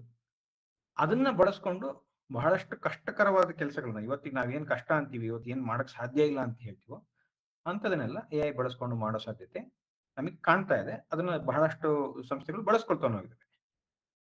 ಈಗ ನೋಡೋಣಂತೆ ಯಾವ ಇಂಡಸ್ಟ್ರಿ ವರ್ಟಿಕಲ್ಸ್ ಅಥವಾ ಯಾವ ಉದ್ದಿಮೆಗಳು ಯಾವ ಕಡೆ AI ಅಡಾಪ್ಷನ್ಗೆ ಸ್ವಲ್ಪ ಸಮಸ್ಯೆಗಳು ಕಾಣ್ತಾ ಇದೆ. SMEs ಅಂತ ನಾವೇನ್ ಹೇಳ್ತೀವಿ, ಸ್ಮಾಲ್ ಅಂಡ್ ಮೀಡಿಯಂ ಎಂಟರ್ಪ್ರೈಸಸ್, ಇವೆಲ್ಲ ಬಹಳ ದೊಡ್ಡ ಸಂಸ್ಥೆಗಳಲ್ಲ, ಸ್ವಲ್ಪ ಸಣ್ಣ ಸಣ್ಣ ಸಂಸ್ಥೆಗಳು. ಇಲ್ಲಿ AI ಸಾಧನಗಳನ್ನ AI ಟೆಕ್ನಾಲಜಿನ ಬಳಸ್ಕೊಳ್ಳೋದು ಸ್ವಲ್ಪ ಕಷ್ಟ ಇದೆ. ಏನಕ್ಕೆ ಅಂದ್ರೆ ಅವರಿಗೆ ಅಷ್ಟಾಗಿ ಹಣಕಾಸಿನ ಸಂಪನ್ಮೂಲ ಕಮ್ಮಿ, ಹಣಕಾಸಿನ ಕೊರತೆ ಇದ್ದೇ ಇರ್ತದೆ. ಹಣಕಾಸಿನ ಕೊರತೆ ಇದ್ದಾಗ ಕಡಿಮೆ ಖರ್ಚಿನಲ್ಲಿ ಅನುಕೂಲಕ್ಕೆ ಬರುವಂತ AI ಮಾಡೆಲ್ಗಳನ್ನ AI ಸಾಧನಗಳನ್ನ ಅವರು ಹುಡುಕ್ಬೇಕು, ಬಳಸ್ಕೋಬೇಕು. ಇಲ್ಲಿ ನಾವು ಬಹಳ ಒಳ್ಳೆ ಅವಕಾಶಗಳ ತೆರ್ಕೊಳ್ತಾ ಇರೋದನ್ನ ಕಾಣ್ತೀವಿ. ದಿನೇ ದಿನೇ ಇನ್ಫ್ಯಾಕ್ಟ್ ಮೊನ್ನೆ ತಾನೆ ಗ್ರಾಕ್ 4 ಅಂತ ಒಂದು ಹೊಸದೊಂದು LLM ರಿಲೀಸ್ ಆಯ್ತು. ದುಡ್ಡಿನ ಖರ್ಚು ಎಷ್ಟಾಗುತ್ತೆ ಅಂತ ನೋಡ್ತಾ ಹೋದಾಗ ಎಲ್ಲಾರ್ದು ಕಂಪೇರ್ ಮಾಡಿದ್ರೆ ಇವ್ರದ್ದು ಅತ್ಯಂತ ಕಮ್ಮಿ ಇದೆ. ನಮ್ಮ ರೂಪಾಯಿಗಳಲ್ಲಿ ಹೇಳ್ಬೇಕು ಅಂದ್ರೆ ಬರೀ 700 ರೂಪಾಯಿ ನೀವು ತಿಂಗಳು ಕೊಟ್ರಿ ಅಂತಂದ್ರೆ ಗ್ರಾಕ್ 4 ಅನ್ನೋ ಮಾಡೆಲ್ನ ನೀವು ಬಳಸ್ಕೋಬಹುದು. ಅದೊಂಥರ ಮಲ್ಟಿ ಮಾಡೆಲ್ ಮಾಡೆಲ್. ನೀವು ಚಿತ್ರ ತಯಾರಿಸೋದಕ್ಕಾಗ್ಲಿ, ಬರವಣಿಗೆಗಾಗ್ಲಿ, ಸಾಫ್ಟ್ವೇರ್ ಕೋಡಿಂಗಿಗಾಗ್ಲಿ, ಮಾರ್ಕೆಟಿಂಗ್ ಕಂಟೆಂಟ್ ರೆಡಿ ಮಾಡೋದಕ್ಕಾಗ್ಲಿ ಹಲವಾರು ಬಗೆಯಲ್ಲಿ ಬಳಸ್ಕೋಬಹುದು. ಅವರು ತಿಂಗಳಿಗೆ 700 ರೂಪಾಯಿ ಹತ್ತತ್ರ ಬರಬೇಕು ಅದನ್ನ ಅನ್ನೋ ಹಾಗೆ ತರ್ತಾ ಇದ್ದಾರೆ. ಹಾಗೆ ಇನ್ನು ಬೇಕಾದಷ್ಟು ಸಾಧನಗಳಿವೆ. ಎಲ್ಲರದು ಬೆಲೆ ಹೋಗ್ತಾ ಇಳಿತಾ ಹೋಗ್ತದೆ. ಎಲ್ಲರಿಗೂ ಜನಸಾಮಾನ್ಯರಿಗೂ ಕೈಗೆಟಕೋ ದರಕ್ಕೆ ಬಂದಾಗ ಅದನ್ನ ಬಳಸ್ಕೊಂಡು ಅದರಿಂದ ಲಾಭ ಪಡ್ಕೊಳ್ಳುವಂತ ಸಾಧ್ಯತೆ ಎಲ್ಲರಿಗೂ ಹೆಚ್ಚಾಗ್ತದೆ. ಫಾರ್ಮಿಂಗ್ ಅಂತ ನಮ್ಮಲ್ಲಿ ಟ್ರೆಡಿಷನಲ್ ಫಾರ್ಮಿಂಗ್ ಮೆಥಡೇ ಪ್ರಚಲಿತವಾಗಿರೋದು. ಯಾಕಂದ್ರೆ ನಮ್ಮಲ್ಲಿ ಬಹಳ ಹಣಕಾಸಿನ ಸೌಕರ್ಯ ಎಲ್ಲರಿಗೂ ಇಲ್ಲ. ಆದ್ರೆ ಹೋಗ್ತಾ ಇದು ಹೇಗೆ ಬೆಳವಣಿಗೆ ಆಗ್ತದೆ ಅನ್ನೋದಕ್ಕೆ ಒಂದು ಉದಾಹರಣೆ ಕೊಡಬಲ್ಲೆ. ಇವಾಗ ಒಂದು ಮಾತು ಬಂತು, ಎಲ್ಲರೂ ಕೇಳಿರ್ಬೋದು. ಕ್ಲಾಸಲ್ಲಿ ಒಂದು ಕ್ಲಾಸಲ್ಲಿ ಯಾವುದೋ ಒಂದು ಮಗು ತಪ್ಪು ಉತ್ತರ ಬರ್ತು, ಎಕ್ಸಾಮ್ ಅಲ್ಲಿ ಒಂದು ಪರೀಕ್ಷೆಯಲ್ಲಿ ತಪ್ಪು ಉತ್ತರ ಬರೀತು ಅಂದ್ರೆ ಆ ಮಗುನ್ ಮಾತ್ರ ನಾವು ಕರೆಕ್ಟ್ ಮಾಡ್ತೀವಿ. ಹೇಳಿ ಶಿಶಿರ್, ಒಂದು ನಿಮಿಷ ಸರ್, ನೀವು ಕಂಟಿನ್ಯೂ ಮಾಡ್ಬೋದು. ಜನ ಹ್ಯಾಂಡ್ ರೈಸ್ ಮಾಡ್ತಾ ಇದ್ದಾರೆ. ಕೊನೆಗೆ ನೀವು ಅವ್ರನ್ನ ಆನ್ಸರ್. ಓಕೆ, ಹಾಗೆ. ಸೊ ಕ್ಲಾಸಲ್ಲಿ ಒಂದು ಪರೀಕ್ಷೆ ನಡೆದು ಆ ಪರೀಕ್ಷೆಯಲ್ಲಿ ಒಂದು ಮಗು ತಪ್ಪಾಗಿ ಉತ್ತರ ಬರ್ತು ಅಂದ್ರೆ ಆ ಮಗುಗೆ ಮಾತ್ರ ನಾವು ಕರೆಕ್ಟ್ ಮಾಡ್ತೀವಿ. ಆದ್ರೆ ಈಗ ಗಿಡಗಳಿಗೆಲ್ಲ ರೋಗ ಬಂತು ಅಂತಂದ್ರೆ ಇಡೀ ನಾವು ಒಂದು ತೋಟಕ್ಕೋ ಗದ್ದೆಗೋ ನಾವು ಒಂದನ್ನು ಮಾತ್ರ ಟಾರ್ಗೆಟೆಡ್ ಆಗಿ ನಾವು ಅಪ್ಲಿಕೇಶನ್ ಇಲ್ದಲೆ ನಾವು ಸಂಪೂರ್ಣವಾಗಿ ಹಾಕ್ತಾ ಹೋಗ್ತೀವಿ. ಇಲ್ಲಿ ಬಹಳಷ್ಟು ನಮಗೆ ನಷ್ಟ ಆಗ್ತಾ ಇದೆ. ಇದನ್ನ ಕಮ್ಮಿ ಮಾಡೋ ನಿಟ್ಟಿನಲ್ಲಿ ಈಗ ಟಾರ್ಗೆಟೆಡ್ ಅಪ್ಲಿಕೇಶನ್ ಅಂತ ಏನ್ ಹೇಳ್ತೀವಿ, ಯಾವ್ದಕ್ ಬೇಕೋ ಅದಕ್ಕೆ ಮಾತ್ರ ಹಾಕುವಂತ ಸಾಧನಗಳು AI ಬಳಸ್ಕೊಂಡು ಬಹಳಷ್ಟು ಜನ ಅದನ್ನ ಮಾಡ್ತಾ ಇದ್ದಾರೆ. ಸೊ ಇದು ಮುಂಬರೋ ದಿನಗಳಲ್ಲಿ ಇದರ ಅಡಾಪ್ಷನ್ ಕೂಡ ಹೆಚ್ಚುತ್ತದೆ. ಇನ್ಫಾರ್ಮಲ್ ಸೆಕ್ಟರ್ಸ್ ಅಂತ ಏನ್ ಹೇಳ್ತೀವಿ, ಇಲ್ಲಿ ಅವ್ರಗಳಿಗೆಲ್ಲ ಅದರದ್ದು ಮಹತ್ವ ಏನು ಅಂತ ಇನ್ನೂ ಗೊತ್ತಾಗಿಲ್ಲ. ಗೊತ್ತಾಗ್ತಾ ಹೋದಾಗೆ ಅವರು ಅದನ್ನ ಬಳಸ್ಕೋತಾರೆ. ಅದು ನಿಜವಾಗ್ಲೂ ಹೊಸ್ತು ಅಂತ ಅವ್ರಿಗೇನು ಅನ್ಸಲ್ಲ. ಆಮೇಲೆ ಅದರ ಅನುಕೂಲನ ಅವ್ರು ತಗೊಳ್ದಲ್ಲ ಇರೋಕ್ಕೂ ಸಾಧ್ಯ ಇಲ್ಲ. ಯಾಕೆಂದ್ರೆ ಈಗ ಒಂದು ಸಾಧಾರಣ ಫೋಟೋಗ್ರಾಫರ್ಸೇ ಆಗ್ಲಿ, ಒಂದು ಫೋಟೋಗ್ರಾಫರ್ ಈ ಹಿಂದಿನ ದಿನಗಳಲ್ಲಿ AI ಸಾಧನಗಳನ್ನು ಬಳಸ್ಕೊಂಡು ಒಳ್ಳೆಯ ಸೇವೆ ಅಥವಾ ತನ್ನ ಒಂದು ನಾವೆಲ್ಟಿ ವ್ಯಾಲ್ಯೂನ ಹೆಚ್ಚಿಸ್ಕೊಳ್ಳಿಕ್ಕೆ ಸಾಧ್ಯ. ಇದೊಂದು ಉದಾಹರಣೆ ಅಷ್ಟೇ. ಹೀಗೆ ಹಲವಾರು ರೀತಿ ಇನ್ಫಾರ್ಮಲ್ ಸೆಕ್ಟರ್ಸ್ ಅಲ್ಲಿರೋ ಅನೇಕರು ಕೂಡ AI ಸಾಧನಗಳನ್ನ ಬಳಸ್ಕೊಂಡು ಗೆಲ್ಲುವಂತ ಅವಕಾಶಗಳು ಚೆನ್ನಾಗಿದೆ. ಮ್ಯಾನುಫ್ಯಾಕ್ಚರಿಂಗ್ ಪ್ರಾಸೆಸಸ್, ನಾವಲ್ಲಿ ಈಗ ಕೈಗಾರಿಕೆಗಳು ನಮ್ಮಲ್ಲಿ ಏನಿದೆ, ನಾವಿನ್ನೂ ಹಳೆಯ ಟೆಕ್ನಿಕ್ಸ್ನೇ ಬಳಸ್ತಾ ಇದ್ದೀವಿ, ತುಂಬಾ ಹಳೆ ಮೆಥಡಾಲಜಿ ಬಳಸ್ತಾ ಇದ್ವಿ. ಅಲ್ಲೂ ಬದಲಾವಣೆ ಆಗ್ತದೆ. ಹೇಗೆ ನಮ್ಮ ಅಸೆಂಬ್ಲಿ ಲೈನ್ಸ್ ಬದಲಾಗ್ಬೋದು, ಹೇಗೆ ನಮ್ಮ ಫ್ಯಾಕ್ಟ್ರಿಗಳು ಬದಲಾಗ್ಬೋದು, ಯಾವ್ದನ್ನ ಬೇರೆ ಕಡೆ ಸೋರ್ಸ್ ಮಾಡಬೇಕು, ಯಾವ್ದನ್ನ ಇಲ್ಲೇ ತರಿಸ್ಕೋಬೇಕು, ಯಾವ್ದನ್ನ ಎಲ್ಲಿಂದ ತರಿಸ್ಕೋಬೇಕು, ಯಾವ್ದನ್ನ ಯಾವಾಗ ತರಿಸ್ಕೋಬೇಕು, ಇನ್ವೆಂಟರಿ ಮ್ಯಾನೇಜ್ಮೆಂಟ್ ಹೇಗೆ, ಇದೆಲ್ಲದನ್ನು AI ತಕ್ಕ ಮಟ್ಟಿಗೆ ಆಟೋಮೇಟ್ ಮಾಡಿ ಬಹಳ ಇಂಟೆಲಿಜೆಂಟ್ ಆಗಿ ನಷ್ಟ ಸೋರಿಕೆ ಕಮ್ಮಿ ಆಗೋ ರೀತಿಯಲ್ಲಿ ಅನುಕೂಲನ ಮಾಡ್ಕೊಡ್ಲಿಕ್ಕೆ ಬಹಳಷ್ಟು ಸಾಧ್ಯತೆ ಇದೆ. ಎಜುಕೇಶನ್, ನಮ್ಮ ಟ್ರೆಡಿಷನಲ್ ಮಾಡೆಲ್ ಏನು ಅಂದ್ರೆ ಇವಾಗ್ಲೂ ನಾವು ಬೋರ್ಡು, ಬೆಂಚು, ಡೆಸ್ಕು ಅಲ್ಲೇ ಹೇಳ್ಕೊಡ್ತಾ ಇದ್ದೀವಿ. ಅದೇ ರೀತಿ ನಮ್ಮಲ್ಲಿ ವಿದ್ಯಾಭ್ಯಾಸ ನಡೀತಾ ಇದೆ ಕೂಡ. ಇಲ್ಲಿ ಬಹಳ ದೊಡ್ಡ ಬದಲಾವಣೆ ಸಾಧ್ಯ ಇದೆ. ಒಂದು ಅತ್ಯಂತ ಮುಖ್ಯವಾದ ಬದಲಾವಣೆ ಏನು ಅಂದ್ರೆ, ನಾವೆಲ್ಲ ಕಂಡಿರೋದೇನು, ನಮ್ಮಲ್ಲಿ ಹೇಳ್ಕೊಡೋ ಶಿಕ್ಷಕರಿಗೆ, ಪಾಠ ಮಾಡೋರಿಗೆ 4 ಜನ 4 ತರ ಪ್ರಶ್ನೆ ಕೇಳ್ತಾರೆ. ಅದೇ ಪ್ರಶ್ನೆ ಮತ್ತೆ ಮತ್ತೆ ಕೇಳ್ತಾರೆ. ಯಾವುದೇ ಒಬ್ಬ ಮನುಷ್ಯನಿಗಾಗ್ಲಿ ಒಂದು ಸಹನೆಯ ಮಟ್ಟ ಅನ್ನೋದೇನಿರ್ತದಲ್ಲ, ಅದು ಒಂದು ಮಟ್ಟ ದಾಟಿದ ಮೇಲೆ ನಮಗೆ ಸಹನೆ ಕಮ್ಮಿ ಆಗ್ತದೆ. ನಾವು ನಮ್ಗೆ ಯಾರಾದ್ರೂ 4 ಸಲ ಅದೇ ಪ್ರಶ್ನೆ ಕೇಳ್ತಾ ಹೋದ್ರು ಅಂತಂದ್ರೆ, ಇಲ್ಲ ಇದು ಇಷ್ಟೇ ಅಂತ ಹೇಳಿ ಏನೋ ಒಂದು ರೀತಿ ಸಾಗ ಹಾಕುವಂತ ಉತ್ತರ ಕೊಡೋದಕ್ಕೆ ಮನಸ್ಸು ಮಾಡ್ಬೋದು. ಆದ್ರೆ ಎಐಗೆ ಆ ರೀತಿ ಸಹನೆಯ ಕಟ್ಟೆ ಒಡೆಯುವಂತ ಸಮಸ್ಯೆ ಇಲ್ಲ. ಸೊ ಇಂದಿನ ದಿನಗಳಲ್ಲಿ ಅಥವಾ ಮುಂದಿನ ದಿನಗಳಲ್ಲಿ, ಇಂದಿನ ಮತ್ತು ಮುಂದಿನ ದಿನಗಳಲ್ಲಿ ಮಕ್ಕಳಿಗೆ ಒಬ್ಬ ಪರ್ಸನಲ್ ಕಂಪ್ಯಾನಿಯನ್ ಅಥವಾ ಲರ್ನಿಂಗ್ ಕಂಪ್ಯಾನಿಯನ್, ಒಂದು ಎಐ ಲರ್ನಿಂಗ್ ಕಂಪ್ಯಾನಿಯನ್ ಬಹಳಷ್ಟು ರೀತಿಯ ಅನುಕೂಲ ಮಾಡಿಕೊಡ್ಬೋದು. ಒಂದು ವಿಷಯನ ಚೆನ್ನಾಗಿ ಅರ್ಥ ಮಾಡ್ಕೊಳ್ಳೋದು ಹೇಗೆ, ಒಂದು ವಿಷಯನ ಹೇಗೆ ಬಹಳ ಮನಸ್ಸಿಗೆ ಮುಟ್ಟೋ ಹಾಗೆ ತಿಳ್ಕೊಳ್ಳೋದು, ಅಭ್ಯಾಸ ಮಾಡೋದು ಅನ್ನೋದನ್ನ ಎಐ ಸಾಧನಗಳನ್ನು ಬಳಸ್ಕೊಂಡು ಮಾಡ್ಬೋದು. ಒಂದು ಪ್ರಾಂಪ್ಟ್ ಕಿಟ್ ಅಂತ ನಾನು ಏನ್ ಹೇಳಿದ್ನಲ್ಲ, ಅದು ಸ್ಟೂಡೆಂಟ್ಸ್ಗೆ ಅಂತ ತಯಾರು ಮಾಡಿರೋದು. ಅದು ಕೊನೆಯಲ್ಲಿ ಪಬ್ಲಿಷ್ ಮಾಡ್ತೀವಿ. ಯಾರ ಸ್ಟೂಡೆಂಟ್ಸ್ ಇದ್ರೋ ಅದನ್ನ ನೀವು ಬಳಸ್ಕೋಬಹುದು. ಈಗ ಕಾಲೇಜಲ್ಲಿರೋ ಸ್ಟೂಡೆಂಟ್ಸ್ಗೆ ಬಹಳಷ್ಟು ಪ್ರಶ್ನೆ ಇರ್ತದೆ. ಏನ್ ಮಾಡಬೇಕು ನಾವು, ಹೇಗೆ, ಏನೋ ಎಂಟ್ರಿ ಲೆವೆಲ್ ಜಾಬ್ಸ್ ಬಹಳ ಕಷ್ಟ ಅಂತ ಹೇಳಿದ್ರಿ, ಏನ್ ಮಾಡಬಹುದು, ಯಾವ ರೀತಿ ನಾವು ಅದನ್ನ ಟ್ಯಾಕಲ್ ಮಾಡಬಹುದು. ಅತ್ಯಂತ ಮುಖ್ಯವಾಗಿ ನೀವು ಬೇಸಿಕ್ ಆಗಿ ಕೀ ಮ್ಯಾಥಮೆಟಿಕಲ್ ಕಾನ್ಸೆಪ್ಟ್ಸ್ ಅಂತ ಏನ್ ಹೇಳ್ತೀವಿ, ಸ್ಟಾಟಿಸ್ಟಿಕ್ಸ್ ಆಗಲಿ, ಸ್ಟಾಟಿಸ್ಟಿಕ್ಸ್, ಲೀನಿಯರ್ ಅಲ್ಜಿಬ್ರಾ, ಕ್ಯಾಲ್ಕುಲಸ್, ತಕ್ಕ ಮಟ್ಟಿಗೆ ನೀವು ಅದನ್ನ ಅರ್ಥ ಮಾಡ್ಕೊಳ್ಳೇಬೇಕು.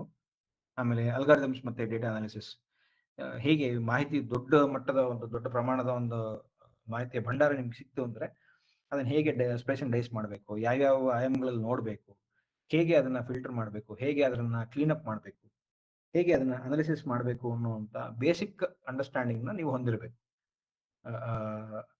ಯಾಕಂದ್ರೆ ಎಐ ಅಪ್ಲಿಕೇಶನ್ಸ್ ನೀವು ಬಳಸಬೇಕು ಅಂತಂದ್ರೆ, ಎಐ ಅಪ್ಲಿಕೇಶನ್ಸ್ ಕೆಲಸ ಮಾಡೋದೇ ನೀವು ಕೊಡೋ ಮಾಹಿತಿಯ ಗುಣಮಟ್ಟದ ಮೇಲೆ. ನೀವು ಕೊಡೋ ಮಾಹಿತಿಯ ಗುಣಮಟ್ಟ ಚೆನ್ನಾಗಿರಲಿಲ್ಲ ಅಂತಂದ್ರೆ ಅದು ಅಷ್ಟು ತಕ್ಕನಾದ ಕೆಲಸ ಮಾಡ್ಲಿಕ್ಕೆ ಸಾಧ್ಯ ಇಲ್ಲ.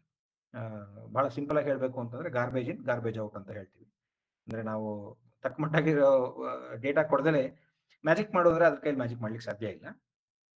ನಾವು ಕೊಡೋ ಡೇಟಾದ ಗುಣಮಟ್ಟದ ಮೇಲೆ ಅದು ಹೇಗೆ ಕೆಲಸ ಮಾಡ್ಲಿಕ್ಕೆ ಸಾಧ್ಯನೋ, ಅದರಿಂದ ಹೇಗೆ ನಾವು ಲಾಭ ಪಡ್ಲಿಕ್ಕೆ ಸಾಧ್ಯನೋ ಅದು ಡಿಪೆಂಡ್ ಆಗ್ತದೆ. ಹಾಗಾಗಿ ನಿಮಗೆ ಒಂದು ಸ್ಟೂಡೆಂಟ್ಸ್ಗೆ ಬೇಸಿಕ್ ಅಂಡರ್ಸ್ಟ್ಯಾಂಡಿಂಗ್ ಇರಬೇಕು. ಡೇಟಾ ಅನಾಲಿಸಿಸ್ ಅಂದ್ರೆ ಯಾವ್ಯಾವ ರೀತಿಯಲ್ಲಿ ಡೇಟಾನ ಅನಲೈಸ್ ಮಾಡ್ಲಿಕ್ಕೆ ಸಾಧ್ಯ, ಅದ್ರ ಕೋರ್ ಕಾನ್ಸೆಪ್ಟ್ಸ್ ಮತ್ತೆ ಬೇಸಿಕ್ ಅಲ್ಗಾರಿದಮ್ಸ್, ಯಾವ ರೀತಿ ಡೇಟಾನ ಕಲೆ ಹಾಕಿ, ಯಾವ ರೀತಿ ಆದ ಡೇಟಾನ ನೀವು ಸ್ಪೇಸ್ ಡೈಸ್ ಮಾಡಿ, ಯಾವ ರೀತಿ ಅದನ್ನ ಸಪ್ಲೈ ಮಾಡಿ, ಯಾವ ರೀತಿ ಅದನ್ನ ಕ್ಲೀನ್ ಮಾಡಿ, ಯಾವ ರೀತಿ ಆರ್ಗನೈಸ್ ಮಾಡಿ ನೀವು ಡೇಟಾ ಅನಾಲಿಸಿಸ್ ರೆಡಿ ಮಾಡ್ತೀರಾ ಅನ್ನುವಂಥದ್ದಕ್ಕೆ ಇದೆಲ್ಲ ಬೇಸಿಕ್ಸ್ ಅಂತ ಕರೆಸ್ಕೊಳ್ಳುವಂಥದ್ದು. ಇಷ್ಟು ತಕ್ಕ ಮಟ್ಟಿಗೆ ತಿಳ್ಕೊಂಡಿದ್ರೆ ಬಹಳ ಅನುಕೂಲ.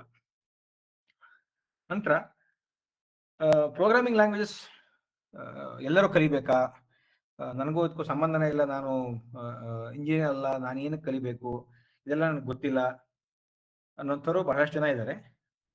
ನೀವು ಪ್ರೋಗ್ರಾಮಿಂಗ್ ಲ್ಯಾಂಗ್ವೇಜೇ ಕಲಿಬೇಕು ಅಂತಲ್ಲ, there are so many no code tools. ನಾವೀಗ ನೋ ಕೋಡ್ ಅಥವಾ ಲೋ ಕೋಡ್ ಟೂಲ್ಸ್ ಅಂತ ಹೇಳ್ತೀವಿ. ಒಂದು ಉದಾಹರಣೆ N8N ಅಂತ ಒಂದಿದೆ, ಬಹಳ ಪ್ರಚಲಿತವಾಗಿರುವಂಥದ್ದು N8N ಅನ್ನೋದು. ಕೊನೆಯಲ್ಲಿ ಲಿಂಕ್ಸ್ ಕೊಡ್ತೀನಿ, ನೀವು ಇವಾಗಲೂ ನೋಟ್ ಮಾಡ್ಕೊಂಡು ನೋಡ್ಬೋದು. ಲೋ ಕೋಡ್ ಅಥವಾ ನೋ ಕೋಡ್ ಟೂಲ್ಸ್ ಅಂತ ಹೇಳ್ತೀವಿ. ಪ್ರೋಗ್ರಾಮಿಂಗ್ ಕಲಿದಲೇ ಇರೋರು ಅಥವಾ ನನಗೆ ಪ್ರೋಗ್ರಾಮಿಂಗಿನ ಪೂರ್ತಿ ಆಳಾಗಲ ಅರಿವಿಲ್ಲ ಅಂತಂದ್ರು ತಕ್ಕ ಮಟ್ಟಿಗೆ ವರ್ಕ್ ಫ್ಲೋಸ್ನ ರೆಡಿ ಮಾಡೋದಕ್ಕೆ ಈ ಫೈಲನ್ನ ಈ ಜಾಗದಿಂದ ತಗೊಂಡು ಈ ಕಡೆ ಹಾಕಿ ಇದನ್ನ ಈ ರೀತಿ ಪ್ರಾಸೆಸ್ ಮಾಡಿ ಅದರಿಂದ ಬಂದಿದ್ದನ್ನ ನಂತರ ಇನ್ನೊಂದು ಸಿಸ್ಟಮಿಗೆ ಕೊಟ್ಟು ಆ ಸಿಸ್ಟಮ್ ಇಂದ ಈ ಇನ್ನೊಂದು ತರ ಪ್ರಾಸೆಸಿಂಗ್ ಮಾಡಿಸಿ ಮುಂದಿನ ಸಿಸ್ಟಮ್ಗೆ ಅದನ್ನ ಈ ರೀತಿ ಕ್ಯಾರಿ ಫಾರ್ವರ್ಡ್ ಮಾಡಿ ಕೊಡುವಂತ ಒಂದು ವರ್ಕ್ ಫ್ಲೋ ಅಂತ ಏನ್ ಹೇಳ್ತೀವಿ, ಆ ತರದನ್ನ ನೀವು ತಯಾರು ಮಾಡಿ ಅದನ್ನ ಬಳಸ್ಕೊಂಡು ನಿಮ್ಮ ಕೆಲಸಗಳನ್ನ ಅನುಕೂಲ ಮಾಡ್ಕೊಳ್ಳಿಕ್ಕೆ ಅದೊಂದು ಸಾಧನ ಅನುಕೂಲ. ಅದನ್ನು ತಾವು ಕಲಿಯೋ ಕಡೆ ಪ್ರಯತ್ನ ಪಡಬೇಕು, ಬಹಳ ಅನುಕೂಲ ಆಗ್ತದೆ. ಟೆಕ್ನಾಲಜಿಲೇ ಸ್ಟೂಡೆಂಟ್ಸ್ ಆಗಿದ್ರೆ ಯಾರಾದ್ರೂ ಒಂದು ಪ್ರೋಗ್ರಾಮಿಂಗ್ ಲ್ಯಾಂಗ್ವೇಜ್ ನೀವು ಚೆನ್ನಾಗಿ ಕಲ್ತಿರ್ಲೇಬೇಕು. ಸದ್ಯಕ್ಕೆ ಪೈಥಾನ್, ಜಾವಾ ಮತ್ತೆ C++ ಇವು ಎಐ ಸೊಲ್ಯೂಷನ್ಸ್ ಅಲ್ಲಿ, ಎಐ ಅಪ್ಲಿಕೇಶನ್ಸ್ ಅಲ್ಲಿ ಬಹಳಷ್ಟು ಪ್ರಚಲಿತವಾಗಿರುವಂತ ಭಾಷೆಗಳು. ಇಲ್ಲಿ ನಿಮಗೆ ಅನುಕೂಲ ಉಂಟು. ಪ್ರಾಕ್ಟಿಕಲ್ ಎಕ್ಸ್ಪೀರಿಯನ್ಸ್ ನೀವು ಪಡ್ಕೋಬೇಕು ಅಂತ ಹೇಳ್ತೀವಿ. ಹೇಗೆ ಇದು ಕೆಲಸ ಇಲ್ದರೆ ಹೇಗೆ ನಮಗೆ ಸಾಧ್ಯ ಅಂತ ಬಹಳಷ್ಟು ಜನ ಪ್ರಶ್ನೆ ಮಾಡ್ತಾರೆ. ನಿಮ್ಮ ಸುತ್ತಲೂ ಬೇಕಾದಷ್ಟು ಓಪನ್ ಸೋರ್ಸ್ ಸಾಫ್ಟ್ವೇರ್ ಇದೆ, ಬಹಳಷ್ಟು ಓಪನ್ ಸೋರ್ಸ್ ಪ್ರಾಜೆಕ್ಟ್ಸ್ ಇದೆ.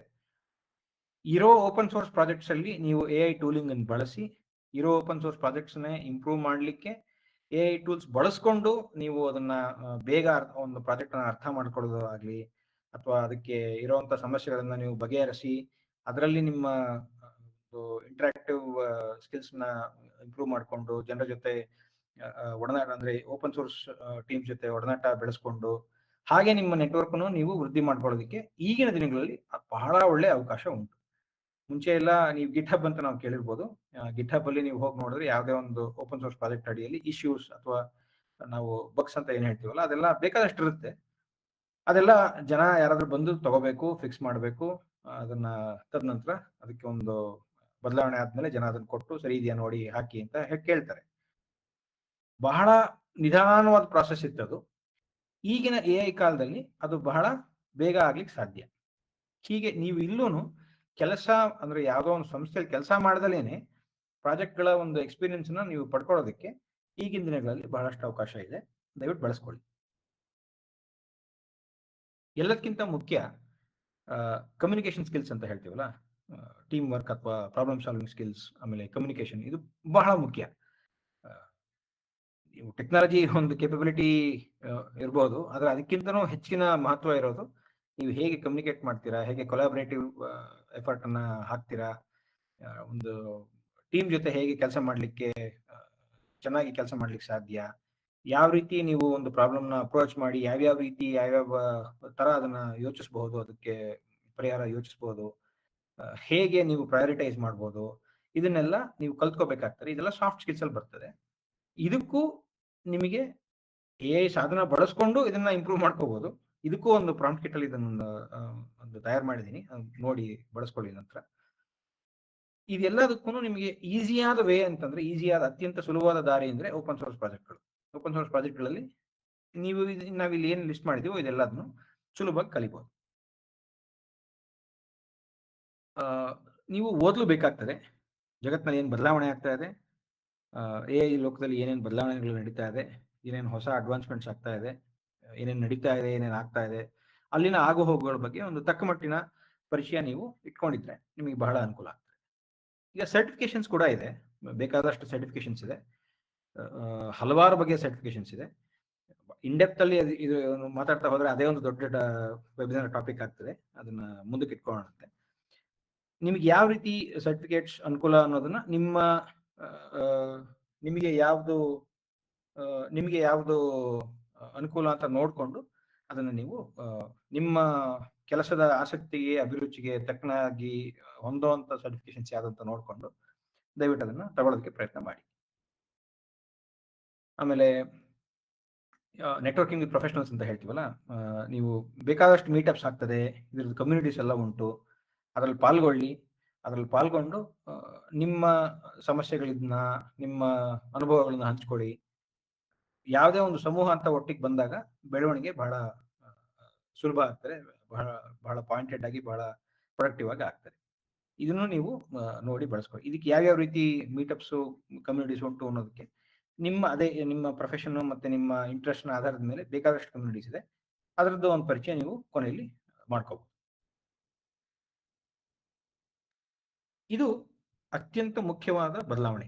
ನಾವೀಗ ಏನ್ ನೋಡ್ತಾ ಇದ್ವಿ, the shift towards skill based recruitment ಅಂತ ಹೇಳ್ತೀವಿ. ಇಷ್ಟು ದಿನ ಏನಾಗ್ತಾ ಇತ್ತು, ನಾವು ಒಂದು ಕಾಲೇಜ್ ಡಿಗ್ರಿಗೆ ಬಳಸ್ಕೊಂಡು ನಾವು ಏನೋ ಒಂದಿಷ್ಟು ಕಲ್ತ್ಬಿಟ್ಟು ಅದಕ್ಕೊಂದು ಸರ್ಟಿಫಿಕೇಶನ್ ನಮಗೆ ಕೊಡೋದು. ಈಗ ಹಾಗಿಲ್ಲ. ಈಗ ಬಹಳ ಬದಲಾವಣೆಗಳು ಉಂಟು. ಬಹಳ ಪ್ರಮಾಣ ಏನ್ ಹೇಳ್ತೀವಿ, ಆಳ ಮತ್ತೆ ಅಗಲ ಎರಡೂ ಬಹಳ ವಿಸ್ತಾರ ಆಗಿದೆ. ಒಂದು ಸಣ್ಣ ಅಪ್ಲಿಕೇಶನ್ ತಯಾರು ಮಾಡಲಿಕ್ಕೆ ಯಾವ್ಯಾವ ರೀತಿಯ ಸ್ಕಿಲ್ಸ್ ಬೇಕು, ಎಷ್ಟು ಸ್ಪೆಷಲೈಸೇಷನ್ ಬೇಕು, ಅದನ್ನ ನೋಡಿದ್ರೇನೆ ನಿಮಗೆ ತುಂಬಾ ಬದಲಾವಣೆ ಕಾಣ್ತಾರೆ. 10 ವರ್ಷಕ್ಕೂ ಈಗಿಗೂ ಬಹಳ ಬದಲಾವಣೆ ಉಂಟು. ಹಾಗಾಗಿ ಇನ್ನು ಹೋಗ್ತಾ ಹೋಗ್ತಾ ಬರೀ ಒಂದು ಡಿಗ್ರಿ ಆಧಾರದ ಮೇಲೆ ರಿಕ್ರೂಟ್ಮೆಂಟ್ ಆಗೋದಿಲ್ಲ. ರಿಕ್ರೂಟ್ಮೆಂಟ್ ಇರೋದು ಸ್ಕಿಲ್ಸ್ ಆಧಾರದ ಮೇಲೆ. ನಿಮ್ಗೆ ನಿಜವಾಗ್ಲೂ ಯಾವ್ಯಾವ ಸ್ಕಿಲ್ಸ್ ಬರ್ತದೆ ಅದನ್ನ ಆಧರಿಸಿಕೊಂಡು ಮಾತ್ರ ರಿಕ್ರೂಟ್ಮೆಂಟ್ ನಡೀತದೆ. ಇದು ಬರೀ ಫ್ರೆಷರ್ಸ್ಗೆ ಅಂತ ಅಲ್ಲ, ಇದು ಸದ್ಯಕ್ಕೆ ಈಗಾಗಲೇ 10, 15, 20 ವರ್ಷ ಕೆಲಸ ಮಾಡಿ ನನ್ನ ಬಳಿ ಅನುಭವ ಇದೆ ಅಂತ ಹೇಳ್ಕೊಂಡ್ರು ಅನುಭವದ ಆಧಾರದ ಮೇಲೆ ಕೆಲಸಕ್ಕಿಂತನೂ ಅವರ ಪ್ರೂವನ್ ಸ್ಕಿಲ್ಸ್, ನಾವು ಏನ್ ಮಾಡಿದೀವಿ ಅದರ ನಿಜವಾಗ್ಲೂ ನಮ್ಮ ಸ್ಕಿಲ್ನ ಪ್ರೂವ್ ಮಾಡುವಂತ ಒಂದು ಪೋರ್ಟ್ಫೋಲಿಯೋ ಆಗಲಿ, ಅದರ ಸ್ಕಿಲ್ನ ತೋರಿಸುವಂತ ಪುರಾವೆ ಆಗಲಿ, ಅದ್ರ ಮೇಲೆನೆ ರಿಕ್ರೂಟ್ಮೆಂಟ್ ನಡೆಯೋದು. ಸಾಫ್ಟ್ವೇರ್ ಕ್ಷೇತ್ರದಲ್ಲಿ ಇದು ಅತ್ಯಂತ ಸುಲಭವಾಗಿ ಕಾಣ್ತದೆ. ನಮಗೇನು ಹೇಳಿದ್ವೋ, ಇಲ್ಲಿ ಏನು ವಿಷಯ ಬಂತೋ, ಈ ಸ್ಕಿಲ್ ಬೇಸ್ಡ್ ರಿಕ್ರೂಟ್ಮೆಂಟ್ ಅನ್ನೋದು ಸಾಫ್ಟ್ವೇರ್ ಕ್ಷೇತ್ರದಲ್ಲಿ ಅತ್ಯಂತ ಸುಲಭವಾಗಿ ನಮಗೆ ಕಣ್ಣಿಗೆ ಕಾಣ್ತದೆ. ಈಗ ಬಹಳಷ್ಟು ಮಟ್ಟಿಗೆ ಸಾಫ್ಟ್ವೇರ್ ಕ್ಷೇತ್ರದಲ್ಲಿ ಈಗ ಕೋಡ್ ಏನ್ ಬರೀತಾ ಇದ್ದಾರೋ, ಕೋಡ್ ಏನ್ ಮಾಡ್ತಾ ಇದ್ದಾರೋ ಅದು AI ಬಳಸ್ಕೊಂಡೇ ಮಾಡ್ತಾ ಇದ್ದಾರೆ. 80% ಆಫ್ ದ ಕಂಪನೀಸ್, ಇಲ್ಲಿ ನೀವು ನೋಡ್ಬೋದು, 80% of the companies are expected to adapt low code or no code platforms by 2025, making app development accessible to non developers. So ಬಹಳಷ್ಟು ಜನ ನಾನು ಪ್ರೋಗ್ರಾಮರ್ ಅಲ್ಲ, ನಾನು ಡೆವಲಪರ್ ಅಲ್ಲ ಅಂತಂದ್ರು ಅವ್ರ ಕೈಯಿಂದನೂ ಸಾಫ್ಟ್ವೇರ್ ಬಳಸಿ ಪ್ರೊಡಕ್ಟಿವಿಟಿ ಜಂಪ್ ತಗೊಳ್ಳುವಂತ ಸಾಧನೆಗಳು ಸಾಧ್ಯ ಇದೆ. ಈ ಡೆವಾಪ್ಸ್ ಅಂತ ಏನು ಹೇಳ್ತೀವಿ, system administration, DevOps, server management, ಈ ಕ್ಷೇತ್ರದಲ್ಲೂ ತಕ್ಕ ಮಟ್ಟಿಗೆ AI ಇಂದ ಆರ್ಗನೈಸೇಷನ್ಸ್ ಅನುಕೂಲ ಪಡ್ಲಿಕ್ಕೆ ಬಹಳಷ್ಟು ಸಾಧ್ಯ ಉಂಟು. ತುಂಬಾ ಅನುಕೂಲ ಇದೆ. ಬಹಳಷ್ಟು ತರ ಹೊಸ ಹೊಸ ಟೂಲ್ಸು ಸಾಧನೆಗಳು ಇದಾವೆ. ಅದೆಲ್ಲದನ್ನು ಬಳಸ್ಕೊಂಡು 10 ಜನ ಮಾಡೋ ಕೆಲಸನ ಬರೀ 3 ಜನರ ಕೈಲಿ ಮಾಡಿಸುವಂತ ಸಾಧ್ಯತೆ ಸದ್ಯಕ್ಕಿದೆ. AI ಇಂಜಿನಿಯರ್ಸ್ ಮತ್ತೆ ಮಷಿನ್ ಲರ್ನಿಂಗ್ ಇಂಜಿನಿಯರ್ಸ್ ಡಿಮ್ಯಾಂಡ್ ಸಿಕ್ಕಾಬಡೆ ಜಾಸ್ತಿ. ಈಗಿನ ಹೋಗ್ತಾ ಬರೋ ದಿನಗಳಲ್ಲಿ AI ಇಂಜಿನಿಯರ್ಸ್ ಮತ್ತೆ ಮಷಿನ್ ಲರ್ನಿಂಗ್ ಇಂಜಿನಿಯರ್ಸ್ಗೆ ತಕ್ಕ ಮಟ್ಟಿಗೆ ಒಂದು ಡಿಮ್ಯಾಂಡು ಕಾಣ್ತಾರೆ. ಆಮೇಲೆ AI ಎಥಿಕ್ಸ್ ಸ್ಪೆಷಲಿಸ್ಟ್ ಅಂತ ನಾನು ಮುಂಚೆ ಏನು ಹೇಳಿದೆ, ಈ AI ಪ್ರಾಕ್ಟೀಸಸ್ ಮತ್ತೆ ಗವರ್ನೆನ್ಸ್ ಅಂತ, ಎಥಿಕಲ್ AI ಪ್ರಾಕ್ಟೀಸ್ ಮತ್ತೆ AI ಗವರ್ನೆನ್ಸ್ ಅಂತ ಹೇಳ್ತೀವಿ. ಇಲ್ಲಿ ಕೂಡ ನಿಮಗೆ ಬೇಕಾದಷ್ಟು ಡಿಮ್ಯಾಂಡು ಬರೋ ದಿನಗಳಲ್ಲಿ ಕಾಣ್ತಾರೆ. ಈ ಸದ್ಯಕ್ಕೆ ಒಂದು ಎಮರ್ಜಿಂಗ್ ಜಾಬ್ ಟೈಟಲ್ಸ್ ಅಂತ ಏನು ಹೇಳ್ತೀವಲ್ಲ, ಯಾವ್ಯಾವ ರೀತಿ ಹೊಸ ಉದ್ಯೋಗಗಳು ಬರುತ್ತೆ ಅಂತ ನೋಡೋಣ. ಇದೊಂದು ಉದಾಹರಣೆ ಅಷ್ಟೇ. AI ಇಂಜಿನಿಯರ್ ಅಂತ ನಾವು ನೋಡಿದ್ವಿ, ಮಷೀನ್ ಲರ್ನಿಂಗ್ ಇಂಜಿನಿಯರ್ ಅಂತ ಹೇಳ್ತೀವಿ, data scientist, AI product manager ಅಂತಂದ್ರೆ AI ಬಳಸ್ಕೊಂಡು ಪ್ರಾಡಕ್ಟ್ ಮ್ಯಾನೇಜ್ಮೆಂಟ್ ಅನ್ನ ಮಾಡೋಂಥವ್ರು, AI ಎಥಿಕ್ಸ್ ಸ್ಪೆಷಲಿಸ್ಟ್ ಅನ್ನೋದು. ಆಮೇಲೆ ಪ್ರಾಂಪ್ಟ್ ಇಂಜಿನಿಯರ್ ಅಂತ ಹೇಳ್ತೀವಿ. ಪ್ರಾಂಪ್ಟ್ ಇಂಜಿನಿಯರ್ ಅಂದ್ರೆ ನಾನು ಏನೋ ಒಂದು ಪ್ರಾಂಪ್ಟ್ ಅಂತ ಕೊಡ್ತೀನಿ, ಹೀಗೆ ಮಾಡು, ನನಗೆ ಇದನ್ನು ಕೊಡು ಅಂತ ನಾನು ಏನೋ ಒಂದು ಅದಕ್ಕೊಂದು ಇನ್ಸ್ಟ್ರಕ್ಷನ್ಸ್ ಕೊಟ್ಟ ಹಾಗೆ ಆ ಇನ್ಸ್ಟ್ರಕ್ಷನ್ಸ್ ಬಳಸ್ಕೊಂಡು ನನಗೆ ಏನ್ ಬೇಕೋ ಅದನ್ನ ಕೊಡೋ ಅಂಥದ್ದು ಮಾಡೆಲಿನ ಕೆಲಸ, AI ಮಾಡೆಲಿನ ಕೆಲಸ. ಆದ್ರೆ ಯಾವ ರೀತಿಯ ಪ್ರಾಂಪ್ಟ್ ಕೊಟ್ರೆ ಯಾವ ರೀತಿಯ ಉತ್ಪನ್ನ ನಮಗೆ ಸಿಗುತ್ತೆ, ಯಾವ ರೀತಿಯ ಔಟ್ಪುಟ್ ನಮಗೆ ಸಿಗ್ತದೆ ಅನ್ನೋದನ್ನ ಚೆನ್ನಾಗಿ ಆಳವಾಗಿ ಅಭ್ಯಾಸ ಮಾಡಿ ಅದರಲ್ಲಿ ತಮ್ಮ ಕಲೆನ ಚೆನ್ನಾಗಿ ವೃದ್ಧಿಸ್ಕೊಂಡು ಅನುಕೂಲ ಪಡೆಯುವಂತ ಒಂದು ವೃತ್ತಿ ಪ್ರಾಂಪ್ಟ್ ಇಂಜಿನಿಯರ್. ಇನ್ನೊಂದು AI ಟ್ರೈನರ್ ಅಂತ ಬರ್ತದೆ. AI ಟ್ರೈನರ್ ಅಂತಂದ್ರೆ ನಾವೀಗ ದಿನನಿತ್ಯದಲ್ಲಿ ಏನೋ ಮಾಡ್ತೀವಿ, ಅದನ್ನ AI ಹೇಗೆ ಮಾಡಬಹುದು. ಯಾಕಂದ್ರೆ ಎಷ್ಟೊಂದು ಮಾಡೆಲ್ಗಳಿಗೆ ಮಲ್ಟಿ ಮಾಡಲ್ ಕೇಪಬಿಲಿಟಿ ಅಂದ್ರೆ ಆಡಿಯೋ, ವಿಜುವಲ್, ಬೇರೆ ಸೆನ್ಸ್ ಅಬಿಲಿಟೀಸ್ ಇರೋದಿಲ್ಲ. ಅವೆಲ್ಲ ಟೆಕ್ಸ್ಟ್ ಮಾಡಲ್ ಕೆಲಸ ಮಾಡುತ್ತೆ. ನಾವು ಏನೋ ಒಂದು ಕೆಲಸನ ಅದಕ್ಕೆ ಹೀಗೆ ಮಾಡಬಹುದು, ಒಬ್ಬ ಮನುಷ್ಯ ಹೀಗೆ ಕೆಲಸ ಮಾಡ್ತಾನೆ ಅಂತ ತೋರಿಸಿದ್ರೆ ಅದನ್ನು ನೋಡಿ AI ಮಾಡಲ್ಗಳು ಕಲಿತವೆ. ಇದನ್ನ ಕಲಿಸುವಂತ ಕೆಲಸನೇ AI ಟ್ರೈನಿಂಗ್ ಅಂತ. ಈ AI ಟ್ರೈನರ್ಸ್ ಕೂಡ ಬರ್ತಾ ಜಾಸ್ತಿ ಆಗ್ತಾರೆ. ನಂತರ ರೋಬೋಟಿಕ್ಸ್ ಇಂಜಿನಿಯರ್ಸ್. ಈಗ AI ಬೆಳೆದ ಹಾಗೆ ರೋಬೋಟಿಕ್ಸ್ ಕೂಡ ಬೆಳೀತಾ ಇದೆ ಅದೇ ಪೇಸ್ನಲ್ಲಿ. ಬರೋ ದಿನಗಳಲ್ಲಿ ಹ್ಯೂಮನಾಯ್ಡ್ ರೋಬೋಟ್ಸ್ನ ನೀವು ನಮ್ಮ ಸುತ್ತಮುತ್ತಲು ಕಂಡ್ರು ನೀವು ಏನು ಅಚ್ಚರಿ ಪಡಬೇಕಾಗಿಲ್ಲ. ಅಲ್ಲೂ ಕೂಡ ಅವಕಾಶಗಳು ಬೇಕಾದಷ್ಟು ಹೆಚ್ಚುತ್ತೆ. ಇನ್ನು ಕಂಪ್ಯೂಟರ್ ವಿಷನ್ ಇಂಜಿನಿಯರಿಂಗ್ ಅಂತ ಹೇಳ್ತೀವಿ. ಅಂದ್ರೆ ಕಂಪ್ಯೂಟರ್ಗೆ ಕಣ್ಣುಗಳಿಲ್ಲ, ಆದ್ರೆ ಕಂಪ್ಯೂಟರ್ಗೆ ಒಂದು ಕ್ಯಾಮ್ರಾ ಕೊಟ್ಟು ಆ ಕ್ಯಾಮ್ರಾದಲ್ಲಿ ಏನ್ ಕಾಣಿಸುತ್ತೋ ಅದರಿಂದ ಅದನ್ನ ಅರ್ಥ ಮಾಡ್ಕೊಳ್ಳೋ ಹಾಗೆ, ಜಗತ್ತನ್ನ ಕಾಣೋ ಹಾಗೆ, ಅದನ್ನ ಯಾವ ರೀತಿ ಅದನ್ನ ಕೇಪಬಿಲಿಟಿನ ಕೊಡಬಹುದು, ಅದು ಕಂಪ್ಯೂಟರ್ ವಿಷನ್ ಇಂಜಿನಿಯರಿಂಗ್. ಅಲ್ಲೂ ಕೂಡ ತಕ್ಕ ಮಟ್ಟಿಗೆ ಅವಕಾಶಗಳು ಹೆಚ್ಚುತ್ತಾ ಹೋಗುತ್ತೆ. ಮತ್ತೆ ನ್ಯಾಚುರಲ್ ಲ್ಯಾಂಗ್ವೇಜ್ ಪ್ರಾಸೆಸಿಂಗ್ ಸ್ಪೆಷಲಿಸ್ಟ್ ಅಂತ ಹೇಳ್ತೀವಿ. ನಾವು ಏನ್ ಮಾತಾಡ್ತೀವೋ ಕಂಪ್ಯೂಟರ್ಗಳಿಗೆ ಸದ್ಯಕ್ಕೆ ಈ AI ಟೂಲ್ಸ್ಗೆ ಸದ್ಯಕ್ಕೆ ಇಂಗ್ಲಿಷ್, ಚೈನೀಸ್, ಜಾಪನೀಸ್, ಸ್ಪ್ಯಾನಿಷ್ ಈ ತರ ಕೆಲವು ಭಾಷೆಗಳು ಚೆನ್ನಾಗಿ ಅರ್ಥ ಆಗ್ತದೆ. ಇಂಡಿಕ್ ಲ್ಯಾಂಗ್ವೇಜಸ್ ಆಗಲಿ, ಇನ್ನು ಮಿಕ್ಕಿದ್ದ ಭಾಷೆಗಳಾಗ್ಲಿ ಅಷ್ಟು ಸುಲಭವಾಗಿ ಅರ್ಥ ಆಗಲ್ಲ.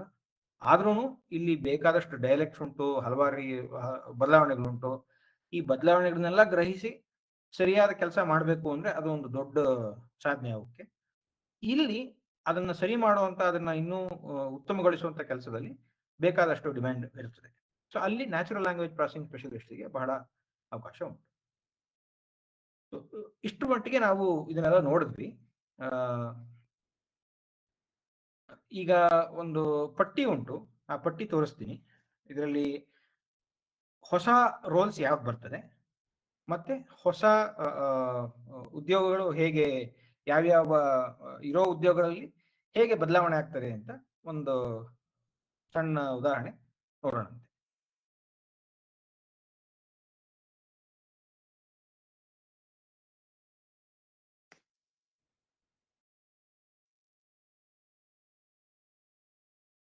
ಒಂದು ನಿಮಿಷ.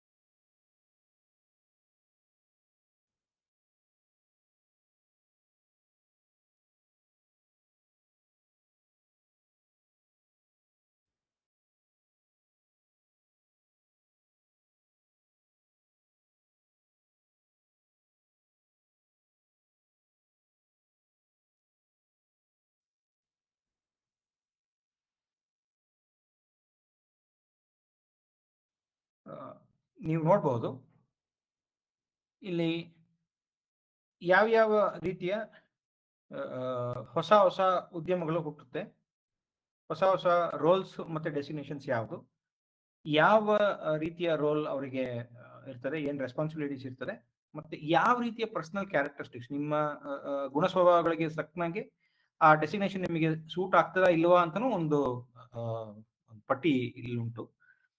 ಯಾಕೆ ಅದು ಹುಟ್ಕೊಳ್ಳುತ್ತೆ, ಆ ರೋಲ್ಸ್ ಯಾಕೆ ಹುಟ್ಕೊಳ್ಳುತ್ತೆ ಇಲ್ಲಿ ನೋಡ್ತಾ ಹೋದಾಗ AI ethicist, prompt engineer, AI trainer, AI product manager, AI governance specialist, AI in health care specialist, AI for education developer, AI security engineer. So ಇವೆಲ್ಲ ಈಗ ಸದ್ಯಕ್ಕೆ ಇರುವಂತದ್ದೇನೆ, ಆದರೆ ಅಲ್ಲಿ ನಿಮಗೆ AI ಎನೇಬಲ್ಡ್ ಡೆಸಿಗ್ನೇಷನ್ಸ್ ಬಹಳ ಬೆಳವಣಿಗೆ ಕಾಣ್ತದೆ. AI business analyst, AI legal adviser, sustainability expert, interpretability specialist, finance analyst, ಹೀಗೆ ಇಷ್ಟು ನಿಮಗೆ ಕಾಣುವಂತ ಸದ್ಯಕ್ಕೆ ಹೊಸದಾಗಿ ಬರುವಂತ ರೋಲ್ಗಳು. ಹಾಗೆಯೇ ಇರುವಂತ ರೋಲ್ಗಳು ಹೇಗೆ ಇವಾಲ್ವ್ ಆಗುತ್ತೆ, ಏನೇನು ಬದಲಾವಣೆಗಳಾಗ್ತದೆ ಅಂತ ಒಂದು ಪಟ್ಟಿ ಮಾಡಿದ್ವಿ. ಇದನ್ನ ಕೊನೆಯಲ್ಲಿ ನಿಮ್ಗೆ ಎಲ್ಲರಿಗೂ ಕೊಡ್ತೀನಿ, ನೀವು ಅದನ್ನ ಕೂಲಂಕುಷವಾಗಿ ಓದಿ ಅದನ್ನ ನೀವು ನಿಮ್ಮ ಅನುಕೂಲಕ್ಕೆ ದಯವಿಟ್ಟು ಬಳಸ್ಕೊಳ್ಳಿ, ಹೇಗೆ ಸಾಧ್ಯನೋ ಹಾಗೆ ಬಳಸ್ಕೊಳ್ಳಿ. ಏನಾದ್ರು ಪ್ರಶ್ನೆಗಳಿದ್ರೆ ದಯವಿಟ್ಟು ಕೇಳಿ. ಶಿಶಿರ್ ವಸಂತ್ ಅವರೇ, ಈಗ ಒಂದು 53 ನಿಮಿಷ ನಾವು ಸದ್ಯಕ್ಕೆ ತಗೊಂಡಿದೀವಿ. ಈಗ ಕ್ವಶನ್ಸ್ ನಾವು ಶುರು ಮಾಡೋಣ ಅಂತ ಅನ್ಕೋತೀವಿ. ಖಂಡಿತ ಸಖತ್ ಯೂಸ್ಫುಲ್ ಆಗಿ ಇವತ್ತು ಸರ್, ತುಂಬಾ ಚೆನ್ನಾಗಿ ಬಂತು. ಐ ಥಿಂಕ್ ಒಂದಿಷ್ಟು ಪ್ರಶ್ನೆಗಳಿದಾವೆ, ನಾನು ಅದನ್ನ ನಿಮ್ಗೆ ಅಸೈನ್ ಮಾಡಿದಾಗ ನಿಮ್ಗೆ ಬರುತ್ತೆ ಅನ್ಸುತ್ತೆ. ಇವಾಗ ಒಂದ್ ಪ್ರಶ್ನೆ ನಿಮ್ಗೆ ಅಸೈನ್ ಮಾಡಿದೀನಿ ನೋಡಿ, ಅಲ್ಲಿ ನಿಮ್ಮ ಇದ್ರಲ್ಲಿ ಏನಾದ್ರು ಕಾಣಿಸ್ತಾ ಇದೆ Q&A ಅಲ್ಲಿ? ಬಂದಿಲ್ಲ ಅಂದ್ರೆ ನಾನು ಓದ್ ಹೇಳ್ತೀನಿ, ಪರವಾಗಿಲ್ಲ.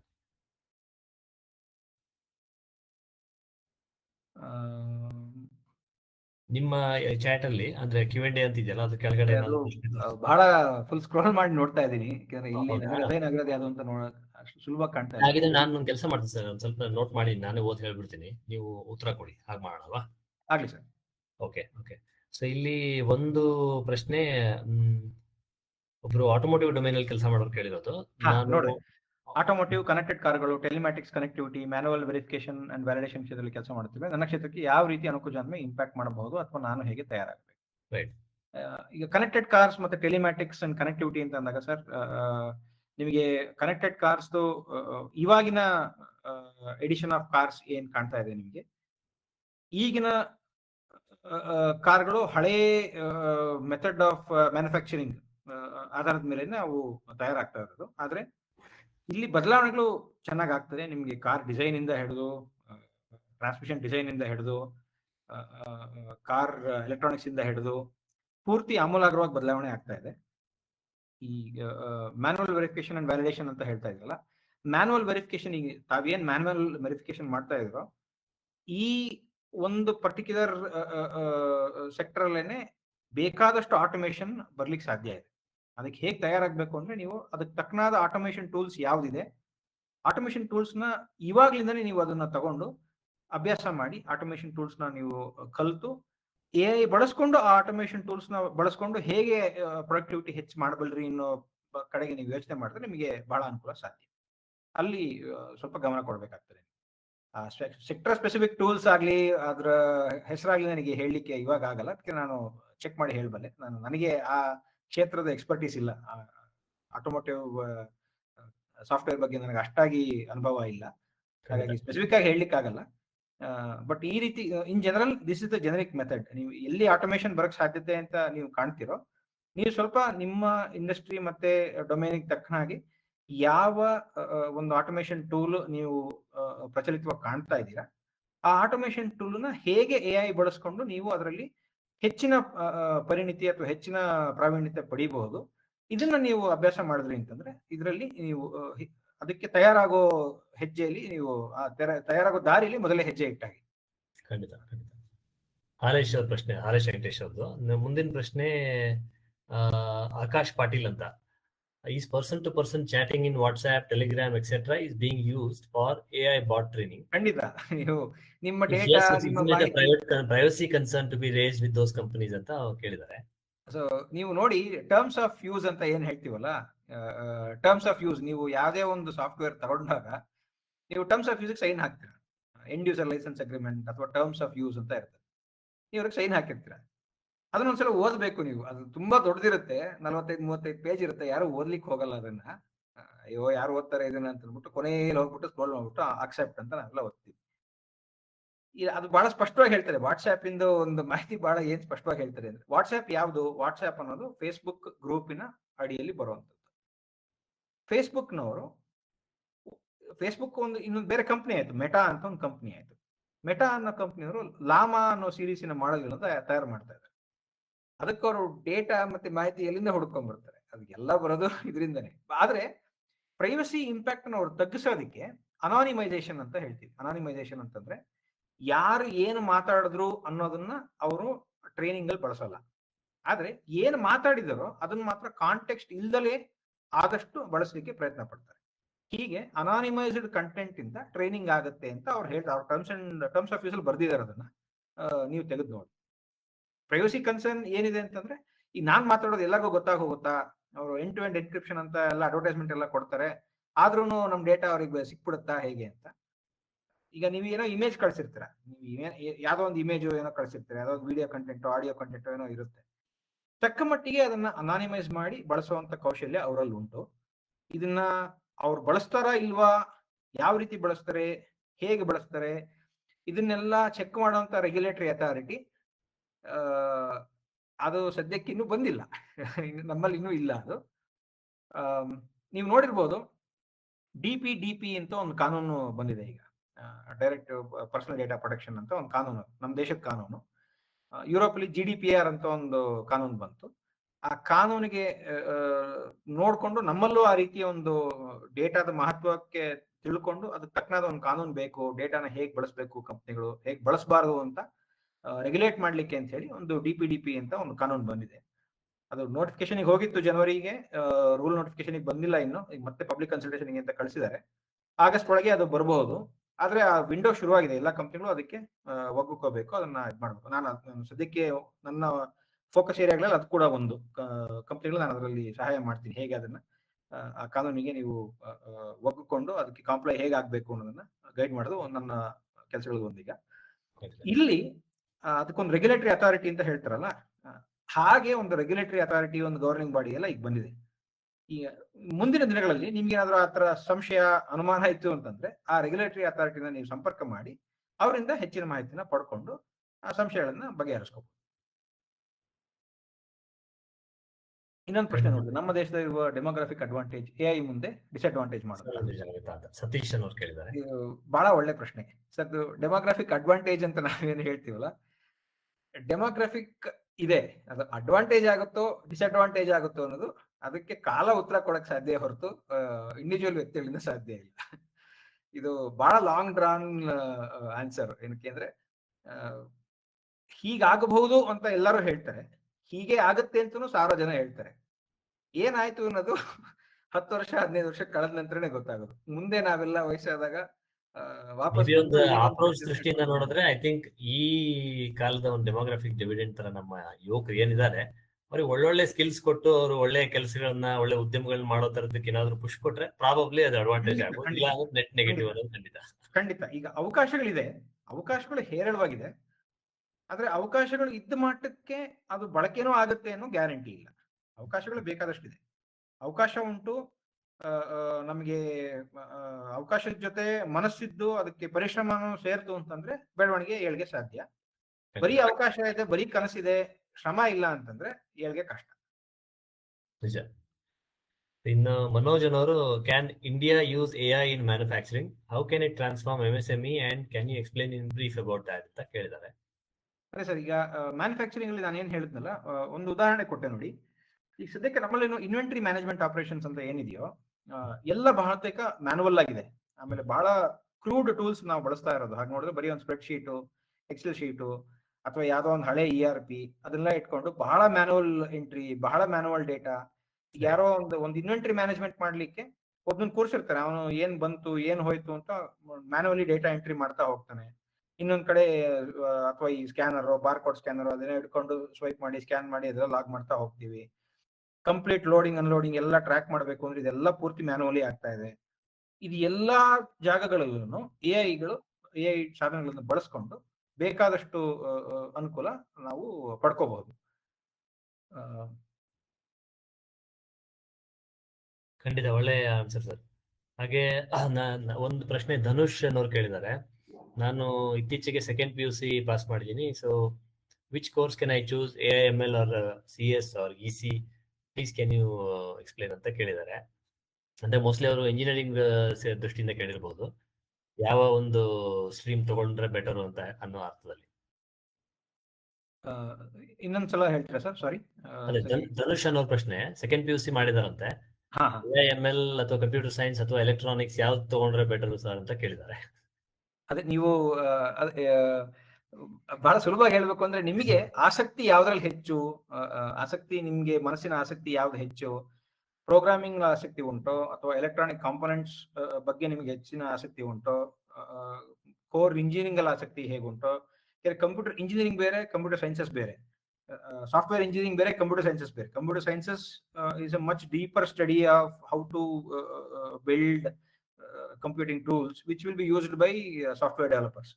ಸೊ ಹೀಗೆ ನಿಮ್ಮ ಆಸಕ್ತಿ ಏನು ಅನ್ನೋದನ್ನ ನೋಡ್ಕೊಂಡು, ಈ ಹಿಂದೆ ಅವಕಾಶಗಳು ಬಹಳ ಕಮ್ಮಿ ಇತ್ತು.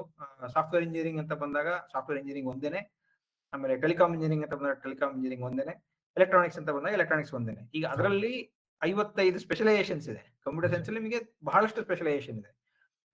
ಕಂಪ್ಯೂಟರ್ ಸೈನ್ಸ್ ಅಲ್ಲೇನೆ ನಾನು ತಿಳಿದ ಮಟ್ಟಿಗೆ AIML ಉಂಟು, ಸೈಬರ್ ಸೆಕ್ಯೂರಿಟಿ ಉಂಟು, data management and data analysis ಉಂಟು, ಮಷಿನ್ ಲರ್ನಿಂಗ್ ಉಂಟು, ಆಮೇಲೆ ಅಡ್ವಾನ್ಸ್ಡ್ ಸಿಮ್ಯುಲೇಷನ್ಸ್ ಉಂಟು,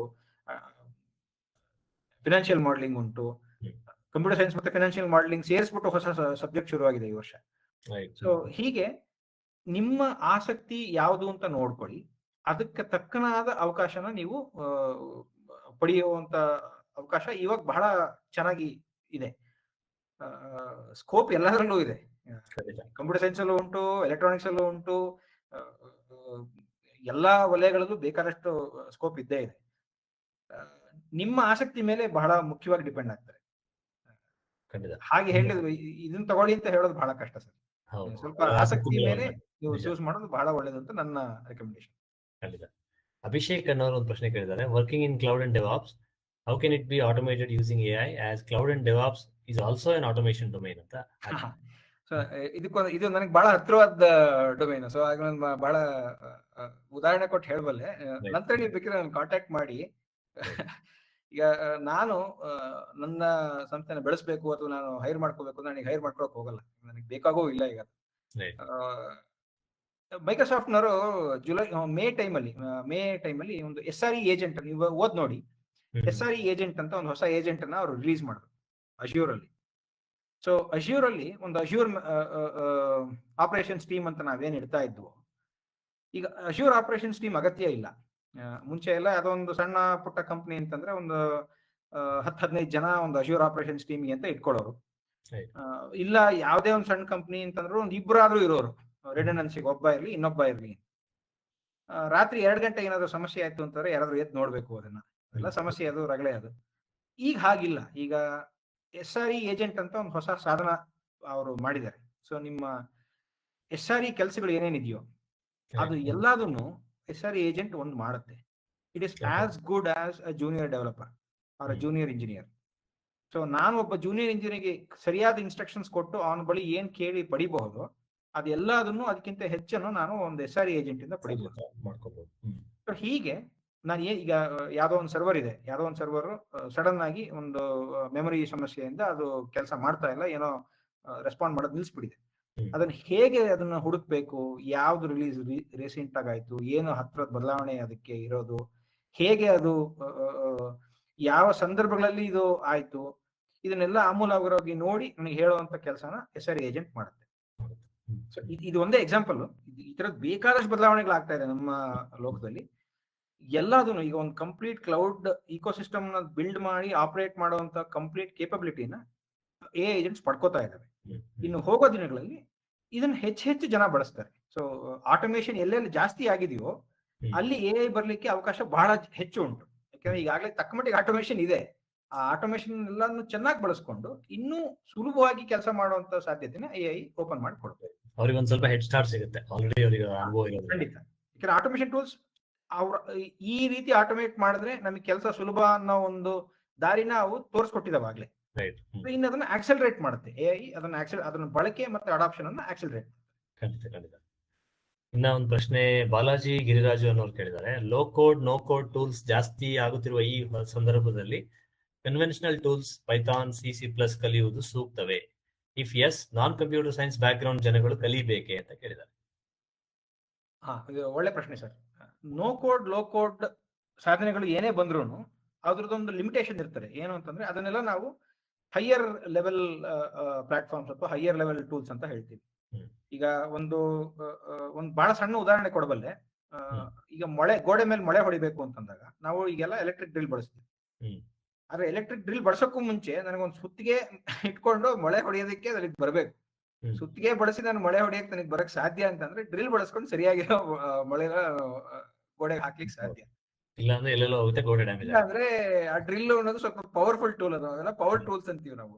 ಪವರ್ ಟೂಲ್ಸ್ ನನಗೆ ಸರಿಯಾದ ಟೂಲ್ನೇ ಬಳಸಕ್ ಬರ್ದೇ ಇದ್ದಾಗ ಪವರ್ ಟೂಲ್ಸ್ ಬಳಸೋದು ಸ್ವಲ್ಪ ಕಷ್ಟ. ಹಾಗಂತ ನಾನು ಸುತ್ತಿಗೆ ಮೇಲೆ PhD ಮಾಡೋ ಅಗತ್ಯ ಇಲ್ಲ. ಸುತ್ತಿಗೆ ಡಿಸೈನ್ ಬಗ್ಗೆ PhD ಮಾಡೋ ಅಗತ್ಯ ಇಲ್ಲ. ಎಷ್ಟು ಮಟ್ಟಿಗೆ ಬಳಸಬೇಕು, ಹೇಗ್ ಬಳಸಬೇಕು, ಯಾವಾಗ ಬಳಸಬೇಕು. ಇಲ್ಲಾಂದ್ರೆ ಏನೋ ಗಿಡದ ಪಾತಿ ಮಾಡೋದಕ್ಕೂ ಸುತ್ತಿಗೆ ತಗೊಂಡು ಕೆಲಸ ಆಗ್ತದೆ. ಎಲ್ಲಿ ಬಳಸಬೇಕು, ಹೇಗ್ ಬಳಸಬೇಕು, ಎಷ್ಟು ಮಟ್ಟಿಗೆ ಬಳಸಬೇಕು ಅನ್ನೋ ಜ್ಞಾನ, ತಕ್ಕ ಮಟ್ಟಿನ ಆಳ ಅಗಲದ ಅರಿವು ತಿಳ್ಕೊಂಡ್ರೆ ಅನುಕೂಲ ಉಂಟು. ಖಂಡಿತ ಒಳ್ಳೆ ಉತ್ತರ ಸರ್ ಅದು. ಐ ಥಿಂಕ್ ಉದಾಹರಣೆನೂ ಬಹಳ ಚೆನ್ನಾಗಿ ಸಕಲಾಗಿತ್ತು. ಇನ್ನ ಕರಣ್ ಗೌಡ ಅನ್ನೋರು ಒಂದು ಕೇಳಿದ್ದಾರೆ, can you please speak about AI services SaaS PaaS offered by public cloud providers and is learning them a good approach, please shed some light on it ಅಂತ ಕೇಳಿದ್ದಾರೆ. ಖಂಡಿತ ಸರ್. ಈಗ ಇದು ಆಕ್ಚುಲಿ ಬಹಳ ಒಳ್ಳೆ ಪ್ರಶ್ನೆನೇ. ಯಾಕಂದ್ರೆ ಬಹಳ ಜನಕ್ಕೆ ಈಗ ನಾನೊಂದು ಆ್ಯಪ್ ತಯಾರು ಮಾಡಬೇಕು, ನಾನೊಂದು ಆ್ಯಪ್ ತಯಾರಿಸ್ಬೇಕು, ನಾನೇನೊಂದು ಸಾಫ್ಟ್ವೇರ್ ಟೂಲ್ ಮಾಡಬೇಕು. ಸರಿ, ಸಾಫ್ಟ್ವೇರ್ ಟೂಲ್ ನಾನು ಮಾಡ್ಬಿಡ್ತೀನಿ, ನನ್ನ ಲ್ಯಾಪ್ಟಾಪ್ ಅಲ್ಲಿ ಇರ್ತಾರೆ. ಅದನ್ನ ಜನರಿಗೆ ಹೇಗೆ ಕೊಡ್ಬೇಕು, ಹೇಗೆ ತಲುಪಿಸೋದು, ಜನ ಅದನ್ನ ಹೇಗೆ ಬಳಸಬೇಕು, ಒಂದು ಆ್ಯಪ್ ಬರೆಯೋದು ಹೇಗೆ, ಅದನ್ನ ಆ್ಯಪ್ ಎಲ್ಲಿ ಹಾಕ್ಬೇಕು, ನಾನು ಪ್ಲೇಸ್ಟೋರ್ ಅಲ್ಲಿ ಹೇಗೆ ತಲುಪಿಸ್ಬೇಕು, ಅದನ್ನ ಹೇಗೆ ಮೇಂಟೈನ್ ಮಾಡಬೇಕು, ಇದೆಲ್ಲ ನಾನು ಸಂಪೂರ್ಣವಾಗಿ ಕಂಪ್ಲೀಟ್ ಆಗಿ ನಾನೇ ಒಬ್ಬನೇ ಪೂರ್ತಿ ಮಾಡ್ತೀನಿ ಅಂತಂದ್ರೆ ಸಾಧ್ಯ ಇಲ್ಲ. ಇಲ್ಲಿ ಕ್ಲೌಡ್ ಅನ್ನೋ ಸಾಧನಗಳನ್ನ, ಪ್ಲಾಟ್ಫಾರ್ಮ್ ಆಸ್ ಎ ಸರ್ವಿಸ್ ಸಾಧನಗಳನ್ನ, ಡೇಟಾಬೇಸ್ ಆಸ್ ಎ ಸರ್ವಿಸ್ ಸಾಧನಗಳನ್ನ, ಆಮೇಲೆ ಸಾಫ್ಟ್ವೇರ್ ಆಸ್ ಎ ಸರ್ವಿಸ್ ಸಾಧನಗಳನ್ನ ತಕ್ಕ ಮಟ್ಟಿಗೆ ಜನ ಬಳಸ್ಕೋಬೇಕು. ಈಗಿನ ದಿನಗಳಲ್ಲಿ ಸಂಸ್ಥೆಗಳು, ಅದನ್ನ ನಾವು ಸ್ವಲ್ಪ ಹಿಂದೆ ನೋಡಿದ್ವಿ, SMEಗಳು ಮತ್ತೆ ಸ್ಟಾರ್ಟ್ಅಪ್ಸ್ ಯಾಕೆ ಬಹಳ ಅವಕಾಶಗಳನ್ನ ಕಳ್ಕೊತವೆ ಅಥವಾ ತುಂಬಾ ನಿಧಾನ ಆಗ್ತವೆ ಅಂತಂದ್ರೆ, ಇದು ಎಲ್ಲದನ್ನು ತಕ್ಕ ಮಟ್ಟಿಗೆ ಬಳಸದಲೇ ಇರೋದು. ಎಲ್ಲಾದ್ರೂ ನಾವೇ ಪೂರ್ತಿ ಮಾಡ್ತೀವಿ ಅಂತ ಹೋದ್ರೆ ಅದು ಸಾಧ್ಯ ಇಲ್ಲ. ನಿಮ್ಗೆ ಎಲ್ಲ ಸಾಧನಗಳಿದಾವೆ. ಪ್ಲಾಟ್ಫಾರ್ಮ್ ಆಸ್ ಎ ಸರ್ವಿಸ್ ಇದೆ, ಇನ್ಫ್ರಾಸ್ಟ್ರಕ್ಚರ್ ಆಸ್ ಎ ಸರ್ವಿಸ್ ಇದೆ. ನಿಮಗೆ ಬರೀ ಕ್ಲೌಡ್ ಬೇಕು, ಇನ್ಫ್ರಾಸ್ಟ್ರಕ್ಚರ್ ಮಾತ್ರ ಬೇಕು, ಅದು ಸಿಗ್ತದೆ. ಇಲ್ಲ ಪ್ಲಾಟ್ಫಾರ್ಮ್ ಸಂಪೂರ್ಣವಾಗಿ ಬೇಕು, ಅದು ನಿಮಗೆ ಬಾಡಿಗೆಗೆ ಪ್ಲಾಟ್ಫಾರ್ಮ್ ಸಿಗ್ತದೆ. ನನಗೆ ಡೇಟಾಬೇಸ್ ಬೇಕು ಸರ್ವಿಸ್ಗೆ, back end as a service ಬೇಕು, front end as a service ಬೇಕು, ನನಗೆ ಕಂಟೆಂಟ್ ಡಿಸ್ಟ್ರಿಬ್ಯೂಷನ್ ನೆಟ್ವರ್ಕ್ ಸರ್ವಿಸ್ ಬೇಕು. ಎಲ್ಲಾದು ನಿಮಗೆ ಸರ್ವಿಸ್ ರೀತಿಯಲ್ಲಿ ಅವೈಲಬಿಲಿಟಿ ಇದೆ, ಇದೆ. ಅವಕಾಶ ಉಂಟು. ಎಷ್ಟಾಗುತ್ತೋ ಅಷ್ಟು ನೀವು ಬಳಸ್ಕೋಬೇಕು. ಎಲ್ಲದನ್ನು ನಾನೇ ಪೂರ್ತಿ ಹೊಸದಾಗಿ ನಮ್ಮದ್ರಲ್ಲೇ ಮಾಡ್ತೀವಿ ಅಂತ ಮಾಡ್ತಾ ಎಲ್ಲರೂ ಕೂತ್ರೆ ನಿಮ್ಗೆ ಶ್ರಮನೂ ಜಾಸ್ತಿ, ಅದು ಲಾಭನೂ ಕಮ್ಮಿ, ಬೇಡದಲ್ಲೇ ಇರುವಂತ ತಲೆನೋವು ಜಾಸ್ತಿ. ಸೊ ಎಷ್ಟಾಗುತ್ತೋ ಅಷ್ಟನ್ನ ಕಮ್ಮಿ ಮಾಡ್ಕೊಳ್ಳಿಕ್ಕೆ ಈ ಎಲ್ಲಾ ಸಾಧನಗಳನ್ನು ನೀವು ಜನಗಳು ಕಲ್ತ್ರೆ ಬಹಳ ಅನುಕೂಲ. ಅದರಲ್ಲೇನೆ ನಾನು ಇನ್ನು ಸ್ಪೆಷಲೈಸೇಷನ್ ಮಾಡಿ, ಈಗ ಇಂಜಿನಿಯರಿಂಗ್ ಮಾಡಿ, ಈಗ ಕ್ಲೌಡ್ ಅಲ್ಲಾಗ್ಲಿ ಅಥವಾ ಪ್ಯಾಸ್ ಅಲ್ಲಾಗ್ಲಿ, ಐಯಾಸ್ ಅಲ್ಲಾಗ್ಲಿ ಅಥವಾ ಸ್ಯಾಸ್ ಅಲ್ಲಾಗ್ಲಿ ನಾನು ಇನ್ನು ಸ್ಪೆಷಲೈಸೇಷನ್ ತಗೊಂಡು ನೋಡ್ತೀನಿ ಅಂತಂದ್ರೆ ಅದು ಬಹಳ ಅನುಕೂಲ. ಯಾಕಂದ್ರೆ ಸೇಲ್ಸ್ ಫೋರ್ಸ್ ಅಂತ ಒಂದು ಸಾಧನ ನೋಡಿ, ಬಹಳ prominent. SAP, sales force, AWS, Azure, GCP ಇವೆಲ್ಲ ನಮ್ ಸುತ್ತಲೂ ಬಹಳ ಹಾಸುಹೊಕ್ಕಾಗಿರೋ ಸರ್ವಿಸ್ಗಳು. ಇದನ್ನ ನೀವು ಬಳಸ್ಕೊಂಡು ಅದನ್ನ ಕಲ್ತ್ರೆ ಬಹಳ ಜನಕ್ಕೆ ಬಹಳ ಅನುಕೂಲ ಉಂಟು ಆಗತ್ತೆ. ಸೊ ಒಂದು ಪ್ರಶ್ನೆ ಏನಂತಂದ್ರೆ ನಾನ್ ಕೇಳ್ಬೇಕು ಅನ್ಕೊಂಡೆ, ಏನಂತಂದ್ರೆ ಈಗ ಟೆಕ್ನಾಲಜಿ ಕ್ಷೇತ್ರದಲ್ಲಿ ಕೆಲಸ ಮಾಡ್ತಿರೋರಿಗೆ AI ಹೇಗ್ ಬರ್ತಾ ಇದೆ, ಅದರ ಹೊಸ ಆಪರ್ಚುನಿಟಿ ಏರಿಯಾ ಏನ್ ಕಲ್ತ್ಕೊಳ್ಬೇಕು ಅನ್ನೋದೆಲ್ಲ ಒಂದ್ ಪಾರ್ಟ್ ಆದ್ರೆ, ಕಂಪ್ಲೀಟ್ಲಿ ನಾನ್ ಟೆಕ್ನಿಕಲ್ ಡೊಮೈನ್ ಅಲ್ಲಿ ಕೆಲಸ ಮಾಡ್ತಾರೆ. ಉದಾಹರಣೆಗೆ ಕಾಂಟೆಂಟ್ ರೈಟಿಂಗ್ ಮಾಡ್ತಾ ಇದ್ದಾರೆ, ಡಿಜಿಟಲ್ ಮಾರ್ಕೆಟಿಂಗ್ ಮಾಡ್ತಾ ಇದ್ದಾರೆ, ಅದು ಯೂಟ್ಯೂಬ್ ಅಲ್ಲಿ ಕಾಂಟೆಂಟ್ ಕ್ರಿಯೇಟ್ ಮಾಡ್ತಾ ಇದ್ದಾರೆ. ಈ ತರ ಒಂದು ರೀತಿಲಿ ಈ ಡಿಜಿಟಲ್ ಸಾಧ್ಯತೆಗಳನ್ನ ಬಳಸ್ಕೊಳ್ತಾ ಇದ್ದಾರೆ, ಬಟ್ ಟೆಕ್ನಿಕಲ್ ಆದಂತ ರೋಲ್ಸ್ ಅಲ್ಲಿ ಕೆಲಸ ಮಾಡ್ತಿಲ್ಲ. ಅವ್ರಿಗೂ ಒಂದ್ ಮಟ್ಟಿಗೆ AI ಅವ್ರಿಗೆ ಇಂಪ್ಯಾಕ್ಟ್ ಮಾಡುತ್ತೆ, ಮತ್ತೆ ಅಲ್ಲೂ ಆಪರ್ಚುನಿಟೀಸ್ ಕ್ರಿಯೇಟ್ ಆಗ್ತದೆ. ಅದ್ರ ಬಗ್ಗೆ ನಿಮ್ಮ ಒಂದು ಅಭಿಪ್ರಾಯ ಹೇಳೋದಾದ್ರೆ? ಖಂಡಿತ ಸರ್, ಬೇಕಾದಷ್ಟು ರೀತಿಯಲ್ಲಿ. ಈಗ ಕಂಟೆಂಟ್ ಕ್ರಿಯೇಷನ್ ಬಗ್ಗೆ ಒಂದು ವಿಷಯ ಬಂತು. ಯೂಟ್ಯೂಬ್ ಅಲ್ಲಿ ತುಂಬಾ ಜನ ಕಂಟೆಂಟ್ ಕ್ರಿಯೇಟ್ ಮಾಡ್ತಾ ಇದ್ದಾರೆ. ಅವರು ಹೇಗೆ AI ಸಾಧನಗಳನ್ನು ಬಳಸ್ಕೋಬಹುದು? ನೀವು ಹಾಗೆ ಸುಮ್ಮನೆ ಸರ್ಚ್ ಮಾಡಿ ನೋಡಿ, ಬೇಕಾದಷ್ಟು ಸಾಧನಗಳಿದೆ. ಈಗ ಒಂದು ಥಂಬ್ನೇಲ್ ಹೇಗೆ, ಒಂದು ವಿಡಿಯೋ ಕಂಟೆಂಟ್ ಇದೆ, ವಿಡಿಯೋ ಕಂಟೆಂಟಿನ ಥಂಬ್ನೇಲ್ ಹೇಗೆ ಬರಬೇಕು ಅದನ್ನ ಒಂದು AI ಟೂಲ್ ರೆಡಿ ಮಾಡ್ಕೊಡ್ತಾರೆ ನಿಮ್ಗೆ. ನೀವು ಕುತ್ಕೊಂಡು ಡಿಸೈನ್ ಮಾಡೋ ತಲೆನೋವಿಲ್ಲ. ನಿಮ್ಮ ವಿಡಿಯೋ ನೋಡ್ಬಿಟ್ಟು ಅದಕ್ಕೆ ನೀವು ಸರಿಯಾದ ಪ್ರಾಂಪ್ಟ್ ಕೊಟ್ರೆ ನಿಮಗೆ ಬೇಕಿರೋ ಥಂಬ್ನೇಲ್, ಒಂದು ಅಟ್ರಾಕ್ಟಿವ್ ಥಂಬ್ನೇಲ್ ರೆಡಿ ಮಾಡ್ಕೊಡ್ತಾರೆ. ಆಮೇಲೆ ಒಂದು ವಿಡಿಯೋನ 4-5 ಆಯಾಮಗಳಲ್ಲಿ ಯಾವುದು ಅತ್ಯಂತ ಹೆಚ್ಚಿನ ವ್ಯೂಸ್ ನ ತಗೋಬಲ್ವು ಅಂತ ನೋಡ್ಲಿಕ್ಕೆ ಅದು ಅನುಕೂಲ ಮಾಡ್ಕೊಡ್ತಾರೆ. ಕಂಟೆಂಟ್ ಕ್ರಿಯೇಷನ್ ಅಲ್ಲಿ ಬೇಕಾದಷ್ಟು ಉಂಟು, ತುಂಬಾ ಉಂಟು ಈ ತರದ್ದು. ಸೊ ಮತ್ತೆ ಈ ತರ ಡಿಜಿಟಲ್ ಮಾರ್ಕೆಟಿಂಗ್ ತರದ್ದು ತಗೊಂಡ್ರೆ, ಈಗೇನೋ ಒಂದು ಫೋಟೋಶಾಪ್ ಸ್ಕಿಲ್ಸ್ ಇತ್ತು, ವಿಡಿಯೋ ಎಡಿಟಿಂಗ್ ಸ್ಕಿಲ್ಸ್ ಇತ್ತು, ಅದ್ರ ಮೇಲೆ ನಡ್ಕೊಂಡು ಹೋಗ್ತಾ ಇತ್ತು. ಬಟ್ ಇವಾಗ ಎಷ್ಟೊಂದೆಲ್ಲ ಅದನ್ನ AI ಆಟೋಮೇಟ್ ಮಾಡ್ಬೋದು, ಅಥವಾ ಅದನ್ನ ಬಳಸ್ಕೊಂಡು ಬೇಗನೂ ಮಾಡ್ಬೋದು ಅನ್ನೋ ತರದ್ದಿದೆ. ಅದ್ರ ಬಗ್ಗೆ ಏನಾದ್ರು ಒಂದು ನಿಮ್ಗಾಗ್ಲಿ ಅನುಭವ ಇರುವಂತದ್ದು ಏನೋ ರೀತಿ ಹೇಳ್ಬೋದಾ? ಒಂದು ಕಾಪಿ ರೈಟಿಂಗ್ ಆಗ್ಲಿ, ಒಂದು ಕಂಟೆಂಟ್ ತಯಾರು ಮಾಡೋದು, ಕಂಟೆಂಟ್ ಬರೆಯೋದಾಗ್ಲಿ, ಇದೆಲ್ಲದ್ರಲ್ಲೂ ಅದು ಸಾಧ್ಯತೆ ಹೆಚ್ಚಿಗೆ ಮಾಡ್ಕೊಡ್ತಾರೆ. ಇಲ್ಲಿ ಇನ್ನೊಬ್ರು ಒಂದು ಪ್ರಶ್ನೆ ಕೇಳಿದ್ದಾರೆ, ಲೋಕೇಶ್ ಅವರು. ಮಾಹಿತಿ ಸಂಗ್ರಹಕ್ಕೆ ಸಂಬಂಧಿಸಿದಂತೆ ಕನ್ನಡದ ಮಟ್ಟಿಗೆ ಈಗ ಇರುವ AI ಯಾವುದು ತುಂಬಾ ಪ್ರಗತಿ ಸಾಧಿಸಿದೆ? ಮುದ್ರಣ ಮಾಧ್ಯಮದಲ್ಲಿ ಪುಟ ವಿನ್ಯಾಸಕ್ಕೆ ಸಂಬಂಧಿಸಿದಂತೆ AI ಮುಂದಿನ ದಿನಗಳಲ್ಲಿ ಪ್ರಮುಖ ಪಾತ್ರ ವಹಿಸಬಹುದೇ ಅಂತ ಕೇಳಿದ್ದಾರೆ. ಮಾಹಿತಿ ಸಂಗ್ರಹಕ್ಕೆ ಸಂಬಂಧಿಸಿ ಕನ್ನಡದ ಮಟ್ಟಿಗೆ ಈಗ ಇರುವ AI ಏನಾದ್ರು ಇನ್ಫಾರ್ಮೇಶನ್ ಕಲೆಕ್ಟ್ ಮಾಡ್ಕೊಳ್ಳೋದು, ಯಾವ AI ಕನ್ನಡದ ವಿಷಯದಲ್ಲಿ ಸ್ವಲ್ಪ ಚೆನ್ನಾಗಿ ಮುಂದೆ ಬಂದಿದೆ ಅಂತ ಹೇಳಿ. ಇದ್ರ ವಿಚಾರವಾಗೇನೆ ಒಂದು AI LLMs ಮತ್ತೆ ಕನ್ನಡ ಯಾವ AIಗಳು ಎಷ್ಟು ಮಾಡಿದೆ ಅಂತ ಹೇಳಿ ಒಂದು ನಿಮಿಷ ಇದ್ರ ಬಗ್ಗೆ ಗಮನಕ್ಕೆ ಈ ಸೆಷನ್ ನ ಕೊನೆಯಲ್ಲಿ ವಿನಯ್ ಅವರು ಒಂದು ಲಿಂಕ್ ಶೇರ್ ಮಾಡ್ತಾರೆ. ಅದರಲ್ಲಿ ಸಾಕಷ್ಟು ಒಳ್ಳೊಳ್ಳೆ ಪ್ರಾಂಪ್ಟ್ ಕಲೆಕ್ಷನ್ ಮತ್ತೆ ಒಂದಷ್ಟು PDF ಡಾಕ್ಯುಮೆಂಟ್ಸ್ ಎಲ್ಲ ಇದೆ. ಅದನ್ನ ನೀವು ನಿಮ್ಮ ದಿನನಿತ್ಯದ ಬದುಕಿಗೆ ತುಂಬಾ ಚೆನ್ನಾಗಿ AI ನ ಬಳಸ್ಕೊಳ್ಳೋದಕ್ಕೆ ಅದನ್ನ ಯೂಸ್ ಮಾಡ್ಬೋದು. ಸ್ವಲ್ಪ ಇನ್ನೊಂದು 10 ನಿಮಿಷ ಇದೆ, 12:15 ಕ್ಲೋಸ್ ಮಾಡೋಣ. ಇನ್ನೊಂದಿಷ್ಟು ಪ್ರಶ್ನೆಗಳು ಇದಾವೆ, ತಗೋಣ. ವಿನಯ್ ಅವರು ಇವಾಗ ಮುಗಿಸಿದ ಮೇಲೆ ಇನ್ನೊಂದಿಷ್ಟು ಪ್ರಶ್ನೆ ತಗೊಂಡು ನಾವು 12:15 ಅದನ್ನ ನಿಮ್ಗೆ ಎಲ್ರಿಗೂ ಕೊಡ್ತೀವಿ. ಅಲ್ಲಿವರೆಗೂ ಈ ಸೆಷನ್ ಅಲ್ಲಿ ಎಲ್ರು ಇರಿ ಅಂತ ಕೇಳ್ಕೊಳ್ತೀವಿ. ಈ ಕನ್ನಡದ ಬಗ್ಗೆ ಪ್ರಶ್ನೆ ಕೇಳಿದ್ರಲ್ಲ, ಇದರದ್ದು ನಾನೊಂದು ಸ್ಟಡಿ ಮಾಡಿ ಒಂದು ಲಿಸ್ಟ್ ಪಬ್ಲಿಷ್ ಮಾಡಿದ್ದೀನಿ. ಇಲ್ಲಿ ಸ್ಕ್ರೀನ್ ಕಾಣ್ತಾ ಇದ್ದೀನಿ, ನೋಡ್ಬೋದು. ಇದರದ್ದು ವಿಸ್ತಾರವಾದ ಮಾಹಿತಿ ಇದರಲ್ಲಿ ಉಂಟು, ನೀವು ಅದನ್ನ ತಗೊಂಡು ಕೊನೆಯಲ್ಲಿ ಆಗಿದ್ರೆ ನಾವು ಅವರಿಗೆ ಕೊಡ್ಬೋದು ಅದನ್ನ. ಇದನ್ನೇ ಅವರು ಬಳಸ್ಕೋಬಹುದು. ಇದು ಯಾವ LLMಗಳು ಕನ್ನಡದ ಕಂಟೆಂಟ್ ಬಗ್ಗೆ ಎಷ್ಟರ ಮಟ್ಟಿಗೆ ಕೇಪಬಿಲಿಟಿ ಹೊಂದಿವೆ ಅಂತ ಒಂದು ಸ್ಟಡಿ ಮಾಡಿ ಇದು ರೆಡಿ ಮಾಡಿರೋದು. ರೈಟ್. ಇನ್ನು ಸಾಕಷ್ಟು ಪ್ರಶ್ನೆ ಬಂದ್ಬಿಡಿ ಸರ್, ನೋಡೋಣ. ಒಂದ್ ಸ್ವಲ್ಪ ಕ್ವಿಕ್ ಆಗಿ ಎಲ್ಲ ಪ್ರಶ್ನೆ ಉತ್ತರ ಕೊಡಕ್ಕಾಗದೆ ಇದ್ರೆ ಬೇಸರಿಸ್ಕೊಳ್ಬೇಡಿ. ಆಮೇಲೆ ಆ ಪ್ರಶ್ನೆಗಳನ್ನೆಲ್ಲ ವಿನಯ್ ಅವ್ರಿಗೆ ಕೊಡ್ತೀವಿ, ವಿನಯ್ ಅವ್ರದ್ದು ಕಾಂಟ್ಯಾಕ್ಟ್ ಡೀಟೇಲ್ಸ್ ಕೊಡ್ತೀವಿ, ಮತ್ತೆ ನೀವು ನೇರವಾಗಿ ಬರ್ದ್ಬಿಟ್ಟು ಕೇಳ್ಬೋದು ಅನ್ಕೊಳ್ಳೋಣ. ಸದ್ಯಕ್ಕೆ ಇನ್ನೊಂದಿಷ್ಟು ಪ್ರಶ್ನೆ ನೋಡೋಣ ಚುರುಕಾಗಿ.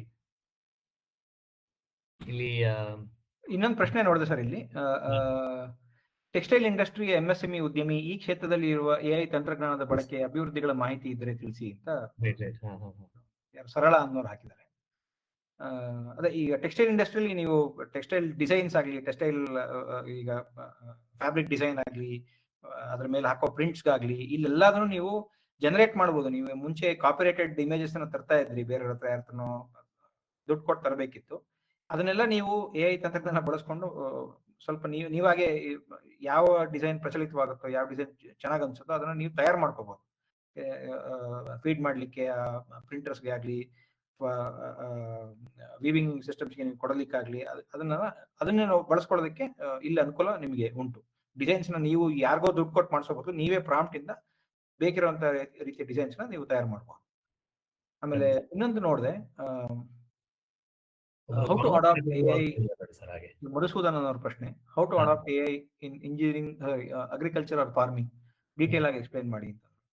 ಇದು ಬಹಳ ಡೆಪ್ತ್ ಅಲ್ಲಿ ಹೋಗುವಂತ ಟಾಪಿಕ್ ಅದು, AI ಮತ್ತೆ ಅಗ್ರಿಕಲ್ಚರ್ ಹೇಗೆ ಅನ್ನೋದು. ನನ್ನ ಆಫ್ಲೈನ್ ನೀವು ಸಂಪರ್ಕ ಮಾಡಿ ವಿ ಕ್ಯಾನ್ ಹ್ಯಾವ್ ಡಿಸ್ಕಷನ್ ಅಂತ. ಯಾಕಂದ್ರೆ ಇದು ಬಹಳ ಡೀಟೇಲ್ಡ್ ಆಗಿ ಹೋಗುವಂತ ಟಾಪಿಕ್. ನೀವು ಎಲ್ಲ ಇದೊಂದು ಪ್ಲಾಂಟ್ ಹೆಲ್ತ್ ಇಂದ ಹಿಡಿದು ಪ್ಲಾಂಟ್ ಹೆಲ್ತ್, ಪ್ಲಾಂಟ್ ಕ್ಯಾರೆಕ್ಟರಿಸ್ಟಿಕ್ಸ್, ಅದ್ರ ಗ್ರೋತ್ ನ ಟ್ರ್ಯಾಕ್ ಮಾಡಿ, ಅದಕ್ಕೆ ಎಷ್ಟರ ಮಟ್ಟಿನ ನ್ಯೂಟ್ರಿಯೆಂಟ್ಸ್ ಯಾವಾಗ ಕೊಡಬೇಕು ಅದನ್ನ ಕಂಟ್ರೋಲ್ ಮಾಡುವಂಥದ್ದು, ವೆದರ್ ಮತ್ತೆ ಎನ್ವಿರಾನ್ಮೆಂಟಿನ ಸಿಚುವೇಶನ್ ನೋಡ್ಕೊಂಡು ಯಾವ ರೀತಿ ಅದಕ್ಕೆ ಫೀಡ್ ಕೊಡಬೇಕೋ ಬೇಡವೋ ಅನ್ನೋಂಥ ಡಿಸೈಡ್ ಮಾಡುವಂಥದ್ದು. ಇದು ಎಲ್ಲದನ್ನು AI ಬಳಸ್ಕೊಂಡು ಜನ ಮಾಡ್ತಾ ಇದ್ದಾರೆ ಈಗಾಗಲೇ. ಬೇಕಾದಷ್ಟು ಕಡೆ ಇದು ನಡೀತಾ ಇದೆ, ಭಾರತದಲ್ಲೂ ನಡೀತಾ ಇದೆ. ಇದು ಹೊರಗಡೆ ಅಂತ ಅಷ್ಟೇ ಅಲ್ಲ, ಇಲ್ಲೂ ಬೇಕಾದ ತಕ್ಕ ಮಟ್ಟಿಗೆ ನಡೀತಾ ಇದೆ. ಹೀಗೆ ಇದು ಬಹಳಷ್ಟು ನಡೀತಾ ಇರೋದ್ರಿಂದ ಇಲ್ಲಿ ಅವಕಾಶಗಳು ಹೊಸದಾಗಿ ತೆರ್ಕೋತಾನೂ ಇದೆ. ಆಮೇಲೆ ಈಗ ಆಟೋನಮಸ್ ವೆಹಿಕಲ್ಸ್ ಅಂತ ಹೇಳ್ತೀವಲ್ಲ, ಟ್ರ್ಯಾಕ್ಟರ್ಸ್ ಆಗಲಿ, ಫಾರ್ಮ್ ಎಕ್ವಿಪ್ಮೆಂಟ್ ಆಗಲಿ, ಇದೆಲ್ಲ ಆಟೋನಮಸ್ ಎಕ್ವಿಪ್ಮೆಂಟ್ಸ್ ಕೂಡ ಈಗ ಬರ್ತಾ ಇದೆ. ಆಟೋನಮಸ್ ಟ್ರ್ಯಾಕ್ಟರ್ಸ್ ಬರ್ತಾ ಇದೆ. ನೀವು ಎಲ್ಲೋ ಕಳೆ ಕೀಳೋದಕ್ಕೆ ಅಂತ ಎಲ್ಲೋ ದೂರ ಹೋಗ್ಬೇಕು, ನೀವು ಹೋಗಿ ಮಳೆ ಚಳಿ ಗಾಳಿ ನೀವು ಹೋಗ್ಬೇಕು ಅನ್ನೋ ತಲ್ಲವೇ ಇಲ್ಲ. ಈಗ ಆಟೋಮೇಟೆಡ್ ವೀಡರ್ಸ್ ಎಲ್ಲ ಬರ್ತಾ ಇದೆ, ಡಿವೈಡರ್ಸ್ ಎಲ್ಲ ಬರ್ತಾ ಇದೆ. ನೀವು ಅದನ್ನ ಇಲ್ಲಿ ಕುತ್ಕೊಂಡು ಮನೇಲಿ ಕುತ್ಕೊಂಡು ಫೋನ್ ಕುತ್ಕೊಂಡು ಕಂಟ್ರೋಲ್ ಮಾಡ್ಬೋದು. ಅಂತ ಮಟ್ಟಿನ ಅವಕಾಶಗಳು ಬರ್ತಾ ಇದೆ. ಇದೊಂದು ಉದಾಹರಣೆ ಹೇಳಬಲ್ಲೆ ಅಷ್ಟೇ. ಈ ತರದ ಹಲವಾರು ರೀತಿಯ ಬದಲಾವಣೆಗಳು ಅಗ್ರಿಕಲ್ಚರ್ ಸೆಕ್ಟರ್ ಅಲ್ಲೂ ಕಾಣ್ಲಿಕ್ಕೆ. ನಾನೊಂದ್ ಕಡೆ ಓದ್ತಾ ಇದ್ದೆ, ಇನ್ನೊಂದೀಗ ಈ ಕ್ಲೈಮೇಟ್ ನ ಬದಲಾವಣೆ ಏನು ಕಳೆದ ಒಂದು 10-15 ವರ್ಷ ತುಂಬಾ ವ್ಯಾಪಕವಾಗಿ ಕಾಣಿಸ್ತಾ ಇದೆ. ಅದರ ಡೇಟಾ ಎಲ್ಲ ಬೇರೆ ಬೇರೆ ಬೇರೆ ಬೇರೆ ಕಡೆ ಕ್ಯಾಪ್ಚರ್ ಆಗಿದೆ, ಬೇರೆ ಬೇರೆ ದೇಶದಲ್ಲಿ. ಆದ್ರೆ ಅದನ್ನ ಸಮಗ್ರವಾಗಿ ಇಂಟಗ್ರೇಟ್ ಮಾಡಿ ಒಂದು ಒಂದು ಪ್ಯಾಟರ್ನ್ ಎಮರ್ಜ್ ಮಾಡಿದ್ರೆ ಒಂದು 15 ವರ್ಷದಲ್ಲಿ ಈ ರೀತಿಯಾದ ಒಂದು ಕ್ಲೈಮೇಟ್ ಇರುತ್ತೆ ಅಂತ ಒಂದು ಊಹಿಸ್ಬೋದು. ಅಂದ್ರೆ ಪೂರ್ತಿ ಸರಿಯಾಗಿ ಬರುತ್ತೆ ಅಂತಲ್ಲ, ಆದ್ರೆ ಆ ಊಹೆ ಮೇಲೆ ನಾವು ಯಾವ ಕ್ರಾಪ್ ನ ಹಾಕೊಂಡ್ರೆ ಬೆಟರ್, ಮಳೆ ಹೆಚ್ಚು ಬರುತ್ತಾ ಕಡಿಮೆ ಬರುತ್ತಾ, ಅದಾದ್ಮೇಲೆ ಏನ್ ಬೆಳಿಬೇಕು ಅನ್ನೋ ತರದೆಲ್ಲ ಸ್ವಲ್ಪ ಮಟ್ಟಿಗೆ ಒಂದು ಇಂಟೆಲಿಜೆನ್ಸ್ ಬೆಳೆಸ್ಕೊಳ್ಬಹುದು ಅಂತ ಒಂದು ಆರ್ಟಿಕಲ್ ಓದ್ತಾ ಇದ್ದೆ ನಾನು. ಪಂಚಾಂಗ ನೋಡೋ ಬದಲು AI ನ ಕೇಳಬಹುದು ಅಂತ. ಅದೇ ಆಪ್ಟಿಮಿಸ್ಟಿಕ್ ಆಗಿರುವಂತ ದಿನ ಬರ್ಬೋದು. ಇನ್ನೊಬ್ರು ಬಾಲಾಜಿ ಗಿರಿರಾಜ್ ಅವರು 15 ವರ್ಷ ಅಕೌಂಟಿಂಗ್ ಎಕ್ಸ್ಪೀರಿಯನ್ಸ್ ಇದೆ ಕಾಮರ್ಸ್ ಬ್ಯಾಕ್ ಗ್ರೌಂಡ್ ಅಲ್ಲಿ, ಇವರು AI ಸ್ಕಿಲ್ಸ್ ಹೇಗೆ ಅಪ್ಗ್ರೇಡ್ ಮಾಡ್ಕೋಬಹುದು ಅಂತ ಕೇಳಿದ್ದಾರೆ. ನಾನ್ ಟೆಕ್ನಿಕಲ್ ಅಂದ್ರೆ ಅಕೌಂಟಿಂಗ್ ಕಾಮರ್ಸ್ ಬ್ಯಾಕ್ ಗ್ರೌಂಡ್ ಅಲ್ಲಿ ಇರೋರಿಗೆ ಏನಾದ್ರು ಟಿಪ್ಸ್ ಕೊಡೋದಾದ್ರೆ ಯಾವ ತರ ಅವರು ಮಾಡಬಹುದು? ಪ್ರಾಂಪ್ಟ್ ಇಂಜಿನಿಯರಿಂಗ್ ಕಲಿಯೋದಂತೂ ಖಂಡಿತವಾಗ್ಲೂ ಮಾಡಬಹುದು. ಫಿನಾನ್ಷಿಯಲ್ ಕಾಂಪ್ಲೈನ್ಸ್ ಮತ್ತೆ ಫಿನಾನ್ಷಿಯಲ್ ಸೆಕ್ಟರ್ ಅಲ್ಲಿ, ಆಮೇಲೆ ಈ ಅಕೌಂಟಿಂಗ್ ಸೆಕ್ಟರ್ ಅಲ್ಲಿ ಅನುಭವ ಇರೋರು, ನೀವು ನಿಮ್ಮ ಸೆಕ್ಟರ್ ಅಲ್ಲಿ ಈಗ ಹೊಸ ರೂಲ್ಸ್ ಬರ್ತಾ ಇರ್ತದೆ, ಹೊಸ ರೂಲಿಂಗ್ಸ್ ಬರ್ತಾ ಇರ್ತದೆ, ಹೊಸ ರೂಲ್ಸ್ ಅಥವಾ ರೆಗ್ಯುಲೇಷನ್ಸ್ ಬರ್ತಾ ಇರ್ತದೆ. ಅಥವಾ ಇರೋ ರೆಗ್ಯುಲೇಷನ್ಸ್ಗೆ ನಿಮ್ಗೆ ಯಾವ್ದೋ ಒಂದು ಆಡಿಟ್ ಅಥವಾ ಇನ್ನೇನೋ ನೀವೇನೋ ಒಂದು ಅನಾಲಿಸಿಸ್ ಮಾಡಬೇಕು ಅಂತ ಅಂದಾಗ, ಈ ಅನಾಲಿಸಿಸ್ ನ ಟೂಲ್ಸ್ ಬೇಕಾದಷ್ಟು ಹೊಸ ಟೂಲ್ಸ್ AI ಬಳಸ್ಕೊಂಡು ಬರುವಂತದ್ದು ನಿಮ್ಗೆ ಈಗಿನ ದಿನಗಳಲ್ಲಿ ಇದೆ. ಅದನ್ನ ಬಳಸ್ಕೊಂಡ್ರೆ ನಿಮ್ಮ ಕೆಲಸ ನೀವು 4 ದಿನ ಹಾಕೋ ಶ್ರಮ 2 ದಿನಕ್ಕೆ ಇಳಿಬಹುದು, ಒಂದೇ ದಿನಕ್ಕೂ ಇಳಿಬಹುದು. ಆಮೇಲೆ ಡೇಟಾ ಕಂಪೈಲ್ ಮಾಡ್ಬೇಕಿರ್ತಲ್ಲ, ನೀವು ಹಲವಾರು ಕಡೆ ಎಲ್ಲೆಲ್ಲೋ ಪೀಸ್ ಆಗಿರೋ ಡೇಟಾನ ಕಲೆ ಹಾಕಿ ಅದರಲ್ಲೆಲ್ಲ ಸಣ್ಣ ಪುಟ್ಟ ತಪ್ಪುಗಳನ್ನೆಲ್ಲ ಸರಿ ಮಾಡಿ ಅದನ್ನ ರಿಕನ್ಸೈಲ್ ಮಾಡಿ ಕೊನೆಗೆ ನೀವೊಂದು ಸಂಪೂರ್ಣವಾದ ಒಂದು ಚಿತ್ರಣ ರೆಡಿ ಮಾಡ್ಕೊತಾ ಇದ್ರಲ್ಲ, ಫಿನಾನ್ಷಿಯಲ್ ಸ್ಟೋರಿ ನೀವು ಕಟ್ತಿರಲ್ಲ. ಅಂದ್ರೆ ಪ್ರೊಡಕ್ಟಿನ್ ಸ್ಟೋರಿ ಬೇರೆ, ಒಂದು ಸಂಸ್ಥೆಯ ಫಿನಾನ್ಷಿಯಲ್ ಸ್ಟೋರಿನೇ ಬೇರೆ, ಇದ್ರ ಕಥೆನೇ ಬೇರೆ. ನಂಬರ್ ನೋಡ್ಕೊಂಡು ಕತೆ ಬರೆಯುವಂತ ಕೆಲಸ.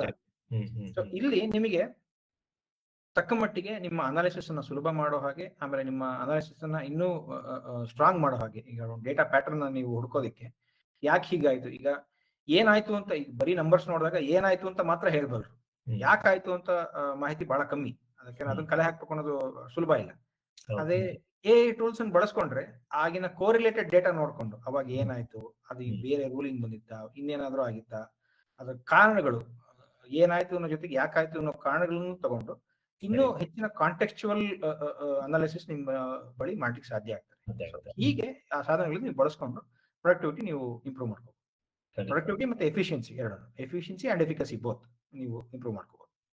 ಖಂಡಿತ. ಇಲ್ಲೊಬ್ರು ನವೀನ್ ಅನ್ನೋರು ಒಂದು ಪ್ರಶ್ನೆ ಕೇಳಿದಾರೆ. ಐ ಥಿಂಕ್ ಅದು ಒಳ್ಳೆ ಪ್ರಶ್ನೆ ಕೂಡ. I am 43 years old, degree holder, and I'm into sales professional in FMCG. Can you please suggest for upgrade myself in this fastest growing world? ಅಂದ್ರೆ ಮೋಸ್ಟ್ಲಿ FMCG ಸೆಕ್ಟರ್ ಅಲ್ಲಿ ಸೇಲ್ಸ್ ಪ್ರೊಫೆಷನಲ್ ಆಗಿದ್ದಾರೆ, 20 ವರ್ಷ 22 ವರ್ಷ ಅನುಭವ ಇದೆ. ನಾವು ಹೇಗೆ ಅಪ್ಗ್ರೇಡ್ ಆಗ್ಬೇಕು ಇದಕ್ಕೆ ಅಂತ ಕೇಳ್ತಿದ್ದಾರೆ. ಸರ್, ಈಗ ಸೇಲ್ಸ್ ಅನ್ನೋದು ಒಂಥರ ಎವರ್ಗ್ರೀನ್ ಫೀಲ್ಡ್ ಅದು. Right. ಯಾವುದೇ ಒಂದು ವಸ್ತು, ಉತ್ಪನ್ನ, ವಸ್ತು, ಉದ್ದಿಮೆ ಏನೇ ಇರಲಿ, ಹ್ಮ್. ಸೇಲ್ಸ್ ಇದ್ರೇನೆ ಅದು ಬೆಳವಣಿಗೆ, ಗ್ರೋತು, ಸಸ್ಟೈನೆನ್ಸ್ ಎಲ್ಲ ಸಾಧ್ಯ. ಇಲ್ಲಿ ನೀವು ಸೇಲ್ಸ್ ಯಾವ ರೀತಿ ನಿಮ್ಮ ಕನ್ವರ್ಷನ್ ಹೇಗೆ ಇಂಪ್ರೂವ್ ಮಾಡ್ಕೋಬಹುದು, ನಿಮ್ಮ ಸೇಲ್ಸ್ ಫನಲ್ ಹೇಗೆ ಬಿಲ್ಡ್ ಮಾಡ್ಕೋಬಹುದು, ಆಮೇಲೆ ನೀವು ಡೇಟಾ ಮ್ಯಾನೇಜ್ಮೆಂಟ್ ಮಾಡ್ತಿರಲ್ಲ. ಈಗ CRM ನಿಮಗೆ ಲೀಡ್ಸ್ ಎಲ್ಲ ಬರ್ತಾರೆ, CRM ಇಂದ ಲೀಡ್ಸ್ ಬರ್ತಾರೆ, ಅದನ್ನೆಲ್ಲ ನೀವು ತಗೊಂಡು ನೀವು ಒಂದು ಫನಲ್ ಬಿಲ್ಡ್ ಮಾಡ್ಕೋತೀರಾ. ಫನಲ್ ಬಿಲ್ಡ್ ಮಾಡ್ಕೊಂಡು ಅದನ್ನ ಒಂದು ರೇಟಿಂಗ್ ಕೊಡೋದು, ಯಾರನ್ನ ಪ್ರಯಾರಿಟೈಸ್ ಮಾಡೋದು, ನಿಮ್ಮ ಪ್ರಯಾರಿಟೈಸ್ ಮಾಡೋದಕ್ಕೆ, ಆಮೇಲೆ ಆಟೋಮೇಟೆಡ್ ಟೂಲ್ಸ್ ಬಳಸ್ಕೊಂಡು ಟ್ರ್ಯಾಕರ್ಸ್ ಎಲ್ಲ ಸೆಟ್ ಮಾಡ್ಕೊಂಡು ಎಲ್ಲಿ ಯಾರಿಂದ ನೀವು ಹೆಚ್ಚಿನ ಸೇಲ್ ಅಥವಾ ಕನ್ವರ್ಷನ್ ಪಡ್ಲಿಕ್ಕೆ ಸಾಧ್ಯ ಅನ್ನೋದನ್ನ ಅನಾಲಿಸಿಸ್ ಮಾಡೋದು. ಇದೆಲ್ಲದನ್ನು AI ಟೂಲ್ಸ್ ಬಳಸ್ಕೊಂಡು ನೀವು ಮಾಡ್ಬೋದು. ಸ್ಪೆಸಿಫಿಕ್ ಟೂಲ್ಸ್ ಯಾವುದು ಅಂತ ಇವಾಗಲೇ ನನಗೆ ಆಫ್ ದ ಹ್ಯಾಂಡ್ ಹೇಳಲಿಕ್ಕೆ ಕಷ್ಟ. ಯಾಕಂದ್ರೆ ನಿಮ್ಮ ಸೆಕ್ಟರ್ ಮತ್ತೆ ಇದಕ್ಕೆ ನೋಡಿಕೊಂಡು ಯಾವ ಟೂಲ್ಸ್ ಇದೆ ಅಂತ ನೀವು ಸ್ಟಡಿ ಮಾಡಬೇಕಾಗ್ತದೆ. ಬಟ್ ರೌಂಡ್ ಅಬೌಟ್ ಹೇಳಬೇಕು ಅಂತಂದ್ರೆ, ಒಂದು ಸೇಲ್ಸ್ ಪ್ರಾಸೆಸ್ ಏನಿದೆ, ನೀವು FMCG ಆಗಲಿ ಅಥವಾ ಇನ್ನು ಜನರಿಕ್ ಸೇಲ್ಸ್ ಪ್ರಾಸೆಸ್ ಏನಿರ್ತದೆ, ನೀವು ಲೀಡ್ ಕಲೆಕ್ಟ್ ಮಾಡ್ತೀರಾ, ಲೀಡ್ ಕ್ವಾಲಿಟಿ ಪ್ರಯಾರಿಟೈಸ್ ಮಾಡ್ತೀರಾ, ಆಮೇಲೆ you will chase the leads and then get the leads to lead towards conversion.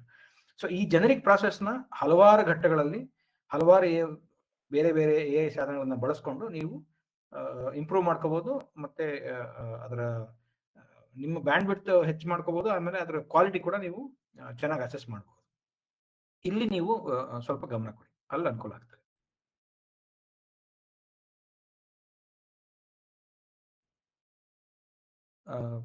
ಹೊಸತರ ಕೇಳಿಸ್ತಾ ಇಲ್ಲ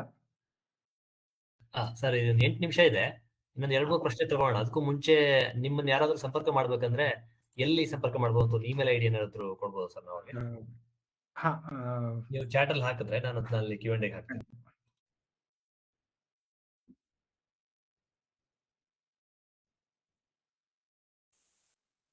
ಸೊ ಯಾರ್ದಾದ್ರೂ ಪ್ರಶ್ನೆ ನಾವು ತಗೊಳಕ್ ಆಗಿಲ್ಲ ಸಮಯದ ಅಭಾವದಿಂದ ಅಂದ್ರೆ, ನೀವು ಈಗ ವಿನಯ್ ಅವರ ಇಮೇಲ್ ಐಡಿ ಕೊಡ್ತೀವಿ, ಅಲ್ಲಿಗೆ ನೇರವಾಗಿ ಬರೀರಿ. ಮತ್ತೆ ಬಿಡುವಾದಾಗ ಅವರು ನಿಮ್ಮ ಜೊತೆ ಮಾತಾಡ್ತಾರೆ, ನಿಮ್ಮ ಪ್ರಶ್ನೆ ಉತ್ತರ ಕೊಡ್ತಾರೆ. ಹಾಗೆ ಕೆಲವರು ಏಜೆಂಟಿಕ್ AI ಬಗ್ಗೆ ವೆಬಿನಾರ್ ಮಾಡ್ಬೋದಾ ಅಂತ ಕೇಳಿದರೆ, ಖಂಡಿತ ಅದಕ್ಕೂ ಒಂದು ಪ್ಲಾನ್ ಮಾಡ್ತಾ ಇದ್ದೀವಿ. ಇನ್ನೊಂದು 2 ವಾರದಲ್ಲಿ ಖಂಡಿತವಾಗ್ಲೂ ಅದನ್ನ ಮಾಡೋ ಪ್ರಯತ್ನ ಮಾಡ್ತೀವಿ. ನನ್ನ ಇಮೇಲ್ ಐಡಿ ಚಾಟ್ ಬಾಕ್ಸ್ ಅಲ್ಲಿ ಹಾಕಿದ್ದೀನಿ ಸರ್. ಓಕೆ, ಅದನ್ನ ಇನ್ನೊಂದು, ಈ ಬೇಕಾದಷ್ಟು ಸೋಷಿಯಲ್ ಮೀಡಿಯಾದಲ್ಲಿ ಕಮ್ಯುನಿಟೀಸ್ ಇದೆ. ಎಕ್ಸಲ್ಲಿ ಒಂದು ಕಮ್ಯುನಿಟಿ ಉಂಟು, AI ಫ್ರಂಟ್ ರನ್ನರ್ಸ್ ಅಂತ. ಬಹಳ ಒಳ್ಳೆ ಕಮ್ಯುನಿಟಿ. ಇದು ನಿಮ್ಗೆ ಸರಿಸುಮಾರು 7,000 ಜನ ಮೆಂಬರ್ಸ್ ಇದ್ದಾರೆ ಟ್ವಿಟರ್ ಅಲ್ಲಿ, AI ಫ್ರಂಟ್ ರನ್ನರ್ಸ್ ಅಂತ ಹೇಳಿ. ಆ ಕಮ್ಯುನಿಟಿನ ನೀವು ಸೇರ್ಕೊಂಡ್ರೆ ಅಲ್ಲಿ ಇವಾಗ ಈ ಟೆಕ್ನಾಲಜಿ ಮತ್ತೆ ಕ್ಲೌಡ್ ಸಂಬಂಧಪಟ್ಟಂಗೆ, AI ಮತ್ತೆ ಟೆಕ್ ಸಂಬಂಧಪಟ್ಟ ಹಾಗೆ ಏನೇನ್ ನಡೀತಾ ಇದೆ ಅದರ ಆಗುಹೋಗುಗಳನ್ನ ತಿಳ್ಕೊಳ್ಳೋದಾಗ್ಲಿ, ಹೊಸ ಟೂಲ್ಸ್ ನ ಪರಿಚಯ ಪಡೆಯೋದಕ್ಕಾಗ್ಲಿ ಬಹಳ ಅನುಕೂಲ. ಅದರ ಲಿಂಕ್ ಚಾಟ್ ಬಾಕ್ಸ್ ಅಲ್ಲಿ ಹಾಕಿದ್ದಾರೆ. ಚಾಟ್ ಬಾಕ್ಸ್ ಅಲ್ಲಿ Q&A ಅಲ್ಲಿ ಹಾಕಿದೀವಿ ನೋಡಿ. ವಿನಯ್ ಅವರ ಇಮೇಲ್ ಐಡಿ vinay@prodevops.com ಅಂತ. ಹಾಗೆ AI front runners community Twitter ಅಥವಾ ಎಕ್ಸ್ ಅಲ್ಲಿ ಏನಿದೆಯೋ ಅದ್ರದ್ದು ಲಿಂಕ್ ಇದೆ. ಯಾರು ಟ್ವಿಟರ್ ಅಲ್ಲಿ ಇದ್ರೂ ಅಲ್ಲಿ ಜಾಯ್ನ್ ಆಗಿ, ಅಲ್ಲಿ ಕೂಡ ತುಂಬಾ ಒಳ್ಳೆ ಚರ್ಚೆಗಳು ನಡೆಯುತ್ತೆ, ಅದನ್ನ ನೀವು ಲಾಭ ತಗೋಬಹುದು ಅಲ್ಲಿಂದ. ಮತ್ತೆ ಇನ್ನೊಂದ್ 2 ಪ್ರಶ್ನೆ ಹೇಳಿದಾರೆ ಸರ್. ಈಗ ಇಂಜಿನಿಯರಿಂಗ್ ಮುಗಿಸ್ಕೊಂಡು ಬಂದವರು ಅಥವಾ just fresh graduates entry level jobs ಎಲ್ಲ ಹೊರಟೋದ್ರೆ ನಾವ್ ಏನ್ ಮಾಡ್ಬೇಕು ಸರ್, ನಾವ್ ಹೆಂಗೆ ತಯಾರಾಗ್ಬೇಕು ಅಂತ ಒಬ್ರು ಕೇಳಿದ್ದಾರೆ. ಅವ್ರಿಗೆ ಏನಾದ್ರು ಒಂದು ಜನರಿಕ್ ಅಂದ್ರೆ ಸಾಮಾನ್ಯವಾದ ಅಪ್ರೋಚ್ ತರದ ಏನಾದ್ರು ಒಂದು ಉತ್ತರ ಕೊಡ್ಬೋದಾ? ಸರಿ ಸರ್, ಇನ್ನೊಮ್ಮೆ ರಿಪೀಟ್ ಮಾಡ್ತೀರಾ ಪ್ಲೀಸ್? ಶೋರ್. ಇದು ಇಂಜಿನಿಯರಿಂಗ್ ಮತ್ತೆ ಡಿಗ್ರಿ ಓದ್ಕೊಂಡು ಬಂದಂತವ್ರು ಫ್ರೆಶರ್ಸ್ಗೆ ಈಗ ಸ್ವಲ್ಪ ಎಂಟ್ರಿ ಲೆವೆಲ್ ಕೆಲಸ ಎಲ್ಲ AI ಇಂದ ಕಡಿಮೆ ಆಗೋದಾದ್ರೆ ಅವ್ರು ಯಾವ ರೀತಿ ತಯಾರಾಗ್ಬೇಕು? ಅಥವಾ ಸಾಮಾನ್ಯ ಡೈರೆಕ್ಟ್ ಅಪ್ಲೈ ಮಾಡಿದ್ರೆ ರಿಪ್ಲೈ ಬರಲ್ಲ ಸರ್ ಎಷ್ಟೊಂದ್ಸಲಿ ಕೆಲಸಗಳಿಗೆ. ನಾವ್ ಯಾವ ರೀತಿ ಮಾಡಿದ್ರೆ ನಮ್ಮ ಒಂದು chances of getting an interview call will improve ಅಂತ ಕೇಳ್ತಾ ಇದ್ರು ಒಬ್ರು. ವೆಬಿನಾರ್ ಅಲ್ಲಿ ಇದೊಂದು ಸೆಕ್ಷನ್ ಕೂಡ ಇತ್ತು. ನಿಮಗೆ ಅದೇ ಹೇಳ್ತಾ ಇದ್ದು, ಓಪನ್ ಸೋರ್ಸ್ ಪ್ರಾಜೆಕ್ಟ್ಸ್ ಅಲ್ಲಿ ನೀವು ಪಾಲ್ಗೊಳ್ಳಿ, ಎಷ್ಟಾಗುತ್ತೋ ಅಷ್ಟು ನಿಮ್ಮ ಪೋರ್ಟ್ಫೋಲಿಯೋ ಬೆಳೆಸ್ಕೊಳ್ಳಿ ಮುಂಚಿಂದನು. ನೀವು ಕಂಪ್ನಿಗಳನ್ನ ಹುಡ್ಕೊಂಡು ಹೋಗೋದಕ್ಕಿಂತ ಸುಲಭ ಅಂತಂದ್ರೆ ಕಂಪ್ನಿಗಳನ್ನ ನಿಮ್ಮ ಪೋರ್ಟ್ಫೋಲಿಯೋ ನೋಡಿ ದೇ ಶುಡ್ ಗೆಟ್ ಇಂಟ್ರೆಸ್ಟೆಡ್ ಅನ್ನೋ ವಿಧಾನದಲ್ಲಿ ನೀವು ನಿಮ್ಮ ಪೋರ್ಟ್ಫೋಲಿಯೋ ನೀವು ರೆಡಿ ಮಾಡ್ಕೊಂಡ್ರಿ ಅಂತಂದ್ರೆ ಈಗಿನ ದಿನಗಳಲ್ಲಿ ಡಿಮ್ಯಾಂಡ್ ಇದೆ. ಇಂಜಿನಿಯರ್ಸ್ಗಾಗ್ಲಿ AI ಬಳಸ್ಕೊಂಡು ಕೆಲಸ ಮಾಡುವಂತ ಇಂಜಿನಿಯರ್ಸ್ಗೆ ಬೇಕಾದಷ್ಟು ಡಿಮ್ಯಾಂಡ್ ಬರ್ತದೆ. ಕಂಪ್ನಿಗಳು ನೋಡೋದು ಈಗ 10 ಜನ ಇಂಟರ್ವ್ಯೂ ಮಾಡೋದಕ್ಕಿಂತ companies would prefer to hire somebody who has already shown or demonstrated capability of using AI tools or shown the promise of delivering solutions. So ಆ ನಿಟ್ಟಿನಲ್ಲಿ ನಿಮ್ಮ ಪೋರ್ಟ್ಫೋಲಿಯೋ ಡೆವಲಪ್ಮೆಂಟ್ ಬಗ್ಗೆ ನೀವು ಸ್ವಲ್ಪ ಗಮನ ಕೊಡ್ಲೇಬೇಕಾಗ್ತದೆ. ಹಿಂದಿನ ಕಾಲ ಹೋಯ್ತು, ನಾವು ಇಂಟರ್ವ್ಯೂ ಹೋಗಿ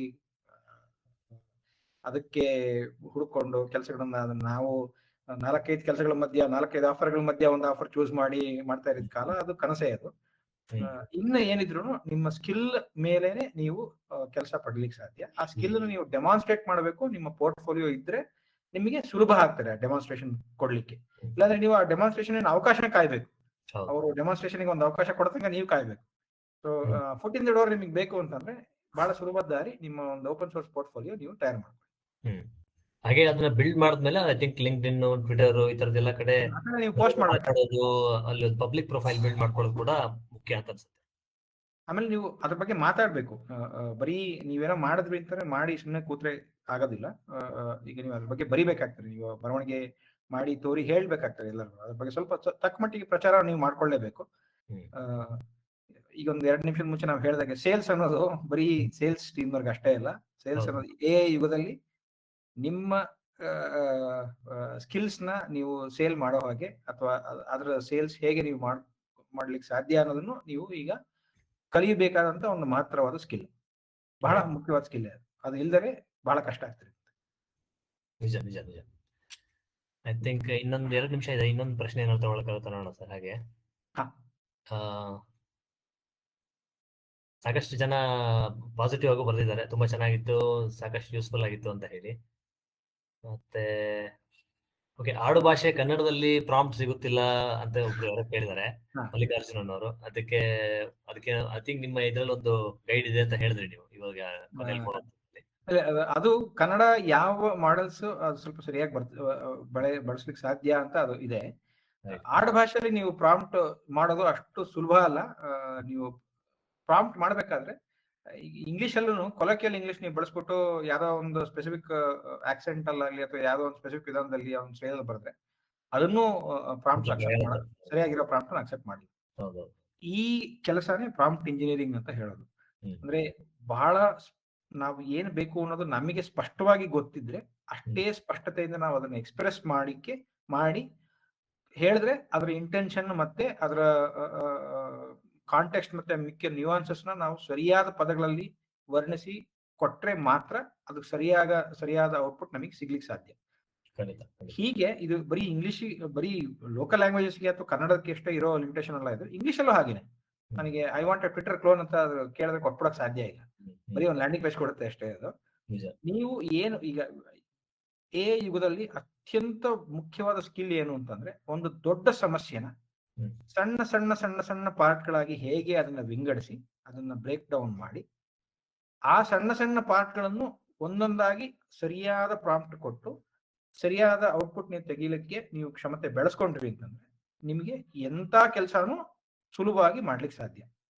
ಯಾಕೆಂದ್ರೆ ಆ ಕ್ಲಾರಿಟಿ ಮಷೀನಿಗೆ ಮುಂಚೆ ಬರೋಲ್ಲ, ನಿಮಗೆ ಮುಂಚೆ ಬರಬೇಕು. ನಾನು ಪ್ರಾಂಪ್ಟ್ ಮಾಡಕ್ ಮುಂಚೆ ನಾನು ಏನ್ ಪ್ರಾಂಪ್ಟ್ ಮಾಡ್ತಾ ಇದ್ದೀನಿ, ನನ್ನ ಉದ್ದೇಶ ಏನು, ಅಬ್ಜೆಕ್ಟಿವ್ ಏನು, ಮತ್ತೆ ಒಂದು ಸರಿಯಾದ ಕ್ಲಾರಿಟಿ ಇಟ್ಕೊಂಡು ನನಗೆ ಹೀಗೆ ಬೇಕು ಅಂತ ಕನ್ಸ್ಟ್ರೈಂಟ್ಸ್ ಮತ್ತೆ ಅಬ್ಜೆಕ್ಟಿವ್ಸ್ ಮತ್ತೆ ವರ್ಕ್ ಫ್ಲೋ ಮತ್ತೆ ಇಂಟೆಂಟ್ ಇದೆಲ್ಲದನ್ನು ಕ್ಲಾರಿಫೈ ಮಾಡುವಂತ ಒಂದು ಪ್ರಾಂಪ್ಟ್ ನಾವು ರೆಡಿ ಮಾಡಿಕೊಟ್ರೆ ಅದು ನಮಗೆ ಉತ್ತರ ಕೊಡುತ್ತೆ. ಇದನ್ನೇ ನೀವು ಕನ್ನಡದಲ್ಲೂ ಮಾಡಿದ್ರಿ ಅಂತಂದ್ರೆ ನಿಮಗೆ ಅದೇ ಮಟ್ಟದ ಕ್ವಾಲಿಟಿ ಬರ್ಲಿಕ್ಕೆ ಸಾಧ್ಯ. ಯಾಕಂದ್ರೆ ಅದು ನೀವು ಕನ್ನಡದಲ್ಲಿ ಕೊಟ್ರು ಅದು ಡೈರೆಕ್ಟ್ ಟ್ರಾನ್ಸ್ಲೇಷನ್ ಈಗ ಸದ್ಯಕ್ಕೆ ಬಳಸ್ತಾ ಇದೆ. ಸೊ ಎಲ್ಲ ಇರೋ ಟೂಲ್ಸ್ ಎಲ್ಲಾನು ಡೈರೆಕ್ಟ್ ಟ್ರಾನ್ಸ್ಲೇಷನ್ ಬಳಸುತ್ತೆ. ಆ ಡೈರೆಕ್ಟ್ ಟ್ರಾನ್ಸ್ಲೇಷನ್ ಅಲ್ಲಿ ನಿಮ್ಮ ಇಂಟೆನ್ಷನ್ ಎಲ್ಲಿ ಡಿಸ್ಟಾರ್ಟ್ ಆಗದೇ ಇರೋದು ಆ ರೀತಿ ನೀವು ಕೊಟ್ರಿ ಅಂತಂದ್ರೆ ನಿಮ್ಮ ಇಂಟೆನ್ಷನ್ ಡಿಸ್ಟಾರ್ಟ್ ಆಗದೇ ಈ ರೀತಿಯ ಇಂಗ್ಲಿಷ್ ಟ್ರಾನ್ಸ್ಲೇಷನ್ ಸಾಧ್ಯ ಅಂತಂದ್ರೆ ಅದೇ ಮಟ್ಟದ ಕಂಟೆಂಟ್ ನಿಮಗೆ ಕನ್ನಡ ಪ್ರಾಂಪ್ಟ್ಸ್ ನಲ್ಲೂ ಸಿಗ್ತದೆ. ಅರ್ಥ ಏನಂದ್ರೆ ನೀವು ಈಗ ಕಮ್ಯುನಿಕೇಶನ್ ಸ್ಕಿಲ್ಸ್ ಬಗ್ಗೆ ಆಗ್ಲೇ ಹೇಳಿದ್ರಿ. ಚೆನ್ನಾಗಿ ಏನಾದ್ರು ಒಂದು ಸಮಸ್ಯೆಯನ್ನ ವಿವರವಾಗಿ ಸರಿಯಾಗಿ ಅರ್ಥ ಮಾಡ್ಕೊಳ್ಳೋ ರೀತಿಲಿ ನೀವು ಯಾರಿಗಾದ್ರೂ ಹೇಳೋ ಒಂದು ಕಲೆ ಬೆಳೆಸ್ಕೊಂಡಿದ್ರೆ ಅದನ್ನ ನೀವು ಮಷಿನ್ಸ್ ಹೇಗೂ ಹೇಳ್ಬೋದು. ಆ ಮೂಲಕ ನಿಮ್ ಪ್ರಾಬ್ಲಮ್ ನ ಸಾಲ್ವ್ ಮಾಡ್ಕೊಳ್ಬಹುದು ಅಷ್ಟೇ. ಈಗ ನಾವು ನೀವು ಸ್ವಲ್ಪ ದಿನ ಮುಂಚೆ ಹೇಳಿದ್ರಲ್ವ, ಮಾತು ಬಲ್ಲವನಿಗೆ ಜಗಳವಿಲ್ಲ, ಊಟ ಬಲ್ಲವನಿಗೆ ರೋಗವಿಲ್ಲ, ಪ್ರಾಂಪ್ಟ್ ಬಲ್ಲವನಿಗೆ ಯಾವುದೂ ಸಮಸ್ಯೆ ಅಲ್ಲ. ಅದೇ ಅಜ್ಞಾನವಿಲ್ಲ. ಹಾ. Thank you sir. 12:30 ಆಯ್ತು, ಮುಗಿಸೋಣ ಇವಾಗ. ಬಹಳ ಸರಿ. ಚೆನ್ನಾಗಿ ಬಂತು ಈ ಸೆಷನ್. ಒಂದು ಮನವಿ, ಪಾರ್ಟಿಸಿಪೇಟ್ ಮಾಡೋ ಎಲ್ರಿಗೂ 96 ಜನ ಇನ್ನೂ ಇದ್ದಾರೆ ಇವತ್ತು, 1.5 ಗಂಟೆ ಆದ್ರೂ. ಮುಂದೆ ಬನ್ನಿ, ಯೂಟ್ಯೂಬ್ ಚಾನಲ್ ಲಿಂಕ್ ನ ನಾವು ಹಾಕಿದೀವಿ, ದಯವಿಟ್ಟು ಫಾಲೋ ಮಾಡಿ. ಯಾಕಂದ್ರೆ ಆಗಸ್ಟ್ 1ರಿಂದ ಇಲ್ಲಿ ನಿಯಮಿತವಾಗಿ 15 ದಿವಸಕ್ಕೆ ಒಂದು ಬಾರಿ ಒಂದು ಒಳ್ಳೆ ಪಾಡ್ಕಾಸ್ಟ್ ಬರುತ್ತೆ. ಕರ್ನಾಟಕದ ಬೇರೆ ಬೇರೆ ಉದ್ಯಮ ಸ್ಟಾರ್ಟ್ಅಪ್ಸ್ ನ ನಡೆಸ್ತಿರುವಂತ ಸಾಧಕರ ಜೊತೆ ಮಾತುಕತೆ ಆಗುವಂತದ್ದು.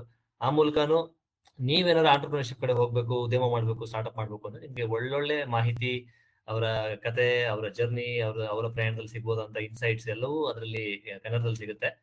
ನಿಮ್ಮ ಒಂದು ಲಿಂಕ್ ಅಲ್ಲಿ ಇದೆ ನೋಡಿ, Q&A ಅಲ್ಲಿ, ನೀವು ಅಲ್ಲಿ ಕ್ಲಿಕ್ ಮಾಡಿ ನಿಮ್ಮ ಒಂದು ಫಾಲೋ ಮಾಡಿ, ಖಂಡಿತವಾಗ್ಲೂ ಮಾಡಿ. ಹಾಗೆ ನಿಮ್ ಫ್ರೆಂಡ್ಸ್ಗೂ ಎಲ್ಲ ಹೇಳಿ. ಹಾಗೆ ಕೊನೆಯದಾಗಿ ಇದು AI ಪ್ರಾಂಪ್ಟ್ ಕಿಟ್ ನಾನು ರೆಡಿ ಮಾಡಿರೋದು. ನಿಮ್ಗೆ ಪ್ರಾಂಪ್ಟ್ ಗಳ ಕಲೆಕ್ಷನ್ ಆಗ್ಲಿ, ಮತ್ತೆ ಮಿಕ್ಕ ಸಾಧನಗಳ ಒಂದು ಕಿರುಪರಿಚಯ, ಇದೆಲ್ಲ ಡಾಕ್ಯುಮೆಂಟ್ ಲಿಂಕ್ ಅನ್ನ ಇಲ್ಲಿ ಕೆಳಗಡೆ ಹಾಕಿದ್ದೀನಿ. ದಯವಿಟ್ಟು ನೋಡಿ, ಒಂದ್ಸಲ ಗಮನಿಸಿ. ಅದನ್ನ ನಾನೀಗ Q&A ಅಲ್ಲಿ ಹಾಕ್ತೀನಿ. ಈ ಲಿಂಕ್ ಅಲ್ಲಿ ವಿನಯ್ ಅವರು ಇವತ್ತಿನ ವೆಬಿನಾರ್ ಸುತ್ತ ಕೊಡ್ತಿರುವಂತ ಎಲ್ಲಾ ಮಾಹಿತಿ ಅದರಲ್ಲಿದೆ. ಲಿಂಕ್ ಸ್ವಲ್ಪ ತಪ್ಪಿರೋ ಆಗಿದೆ, ಒಂದೇ ಒಂದು ನಿಮಿಷ ಕಳಿಸ್ತೀನಿ.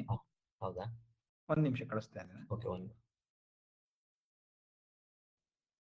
ಒಂದ್ ನಿಮಿಷ, ನಾನೊಂದು ಲಿಂಕ್ ಕೊಡ್ತೀನಿ ಇವಾಗ. ವಿನಯ್ ಕೊಟ್ಟ ತಕ್ಷಣ ಆ ಲಿಂಕ್ ಅಲ್ಲಿ ಇವತ್ತು ಮಾತಾಡಿದ ಹಾಗೆ ಹಲವಾರು ಪ್ರಾಂಪ್ಟ್ ಗೈಡ್ ಇರಬಹುದು, ರೆಸ್ಯೂಮೆ ಮಾಡ್ಕೊಳ್ಳೋದ್ರ ಬಗ್ಗೆ ಇರಬಹುದು, ಬೇರೆ ಬೇರೆ ಮಾಡೆಲ್ಸ್ ನ ಒಂದು ಕಂಪ್ಯಾರಿಸನ್, ಕನ್ನಡದಲ್ಲಿ ಬಳಸೋದು ಹೇಗೆ ಅನ್ನೋದಿರ್ಬೋದು, ಹಲವಾರು ವಿಚಾರ ಇದೆ. ಅದೆಲ್ಲದನ್ನು ನೀವು ಅಲ್ಲಿ ಖಂಡಿತವಾಗ್ಲೂ ಆ ಒಂದು ಲಿಂಕ್ ಮೂಲಕ ನೋಡ್ಬೋದು. ಆ ಲಿಂಕ್ ನ ಇವಾಗ ಶೇರ್ ಮಾಡ್ತೀವಿ. ಯಾರಿಗಾದ್ರೂ ಆ ಲಿಂಕ್ ಸಿಕ್ಕಿಲ್ಲ ಅಂದ್ರೆ ನೀವು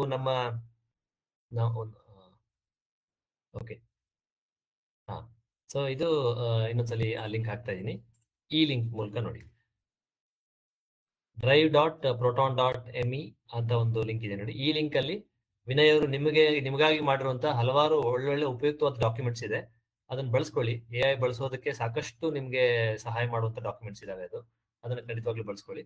ಹಾಗೆ ಇನ್ನೊಂದು ಬಾರಿ ವಿನಯ್ ಅವರ ಒಂದು ಇಮೇಲ್ ID ಹೇಳ್ತೀನಿ, ಯಾರಾದ್ರೂ ಅವ್ರನ್ನ ಸಂಪರ್ಕ ಮಾಡ್ಬೇಕಿದ್ರೆ ವಿನಯ್ vinay@pro.devops.com, vinay@pro.devops.com ಅಂತ. ಅಲ್ಲಿ ನೀವು ಇಮೇಲ್ ಬರೆಯೋದ್ರ ಮೂಲಕ ಅವ್ರನ್ನ ಸಂಪರ್ಕ ಮಾಡ್ಬೋದು. ಏನಾದ್ರು ಪ್ರಶ್ನೆ ಇದ್ರೆ ಅಥವಾ ನಿಮ್ಮ ಸಂಸ್ಥೆಯಲ್ಲೂ ಏನಾದ್ರು ಇದ್ರ ಬಗ್ಗೆ ಏನಾದ್ರು ಮಾಡ್ತಾ ಇದ್ದು ನಿಮ್ಗೆ ವಿನಯ್ ಅವ್ರ ಸಹಾಯ ಬೇಕು ಅಂದ್ರೂ ನೀವು ನೇರವಾಗಿ ಅವ್ರನ್ನ ಸಂಪರ್ಕ ಮಾಡ್ಬೋದು ಈ ಒಂದು ಇಮೇಲ್ ID ಮೂಲಕ. ಸೊ ಎಲ್ರಿಗೂ ಇನ್ನೊಮ್ಮೆ ಧನ್ಯವಾದಗಳು. ಬರೋ ಇನ್ನೊಂದು 2 ವಾರದಲ್ಲಿ ಇನ್ನೊಂದು ಸೆಷನ್ ಕೂಡ ಮಾಡ್ತೀವಿ. ಮೇ ಬಿ ಏಜೆಂಟಿಕ್ AI ಬಗ್ಗೆ ಮಾಡ್ಬೋದು, ಅಥವಾ ಈ ಕ್ಲೌಡ್ ಕಿಚನ್ ಮಾಡಿ ಸ್ವಿಗ್ಗಿ ಝೊಮ್ಯಾಟೊ ಅಲ್ಲಿ ಅದನ್ನ ಇದು ಮಾಡೋದು, FSSAI ಲೈಸೆನ್ಸ್ ತಗೊಳ್ಳೋದು ಹೇಗೆ ಅಂತ ಒಬ್ರು ಮಾಡ್ತೀನಿ ಅಂತ ಮುಂದೆ ಬಂದಿದ್ದಾರೆ, ಇರ್ಬೋದು. ಒಳ್ಳೊಳ್ಳೆ ಸೆಷನ್ಸ್ ಮಾಡ್ತೀವಿ. ಮುಂದೆ ಬನ್ನಿ ಮೂಲಕ ಒಂದು ಜ್ಞಾನದ ಪರಂಪರೆ, ಉದ್ಯಮದ ಕಡೆ ಹೋಗುವಂತ ಪರಂಪರೆ, ಸ್ಟಾರ್ಟ್ಅಪ್, ಆಂಟರ್ಪ್ರಿನರ್ಶಿಪ್, ನಾಲೆಜ್, ಇದನ್ನ ನಾವು ಹೆಚ್ಚು ಕನ್ನಡದಲ್ಲಿ ತಲುಪಿಸುವಂತ ಪ್ರಯತ್ನ ಮಾಡ್ತೀವಿ. ನಿಮ್ಮೆಲ್ಲರ ಸಪೋರ್ಟ್ ಇರಲಿ. ನಮ್ಮ ಯೂಟ್ಯೂಬ್ ಲಿಂಕ್ ನ ಒಂದು ಫಾಲೋ ಮಾಡಿ, ಮತ್ತೆ ಒಂದಿಷ್ಟು ಜನಕ್ಕೆ ತಿಳಿಸ್ಕೊಡಿ ಕೂಡ.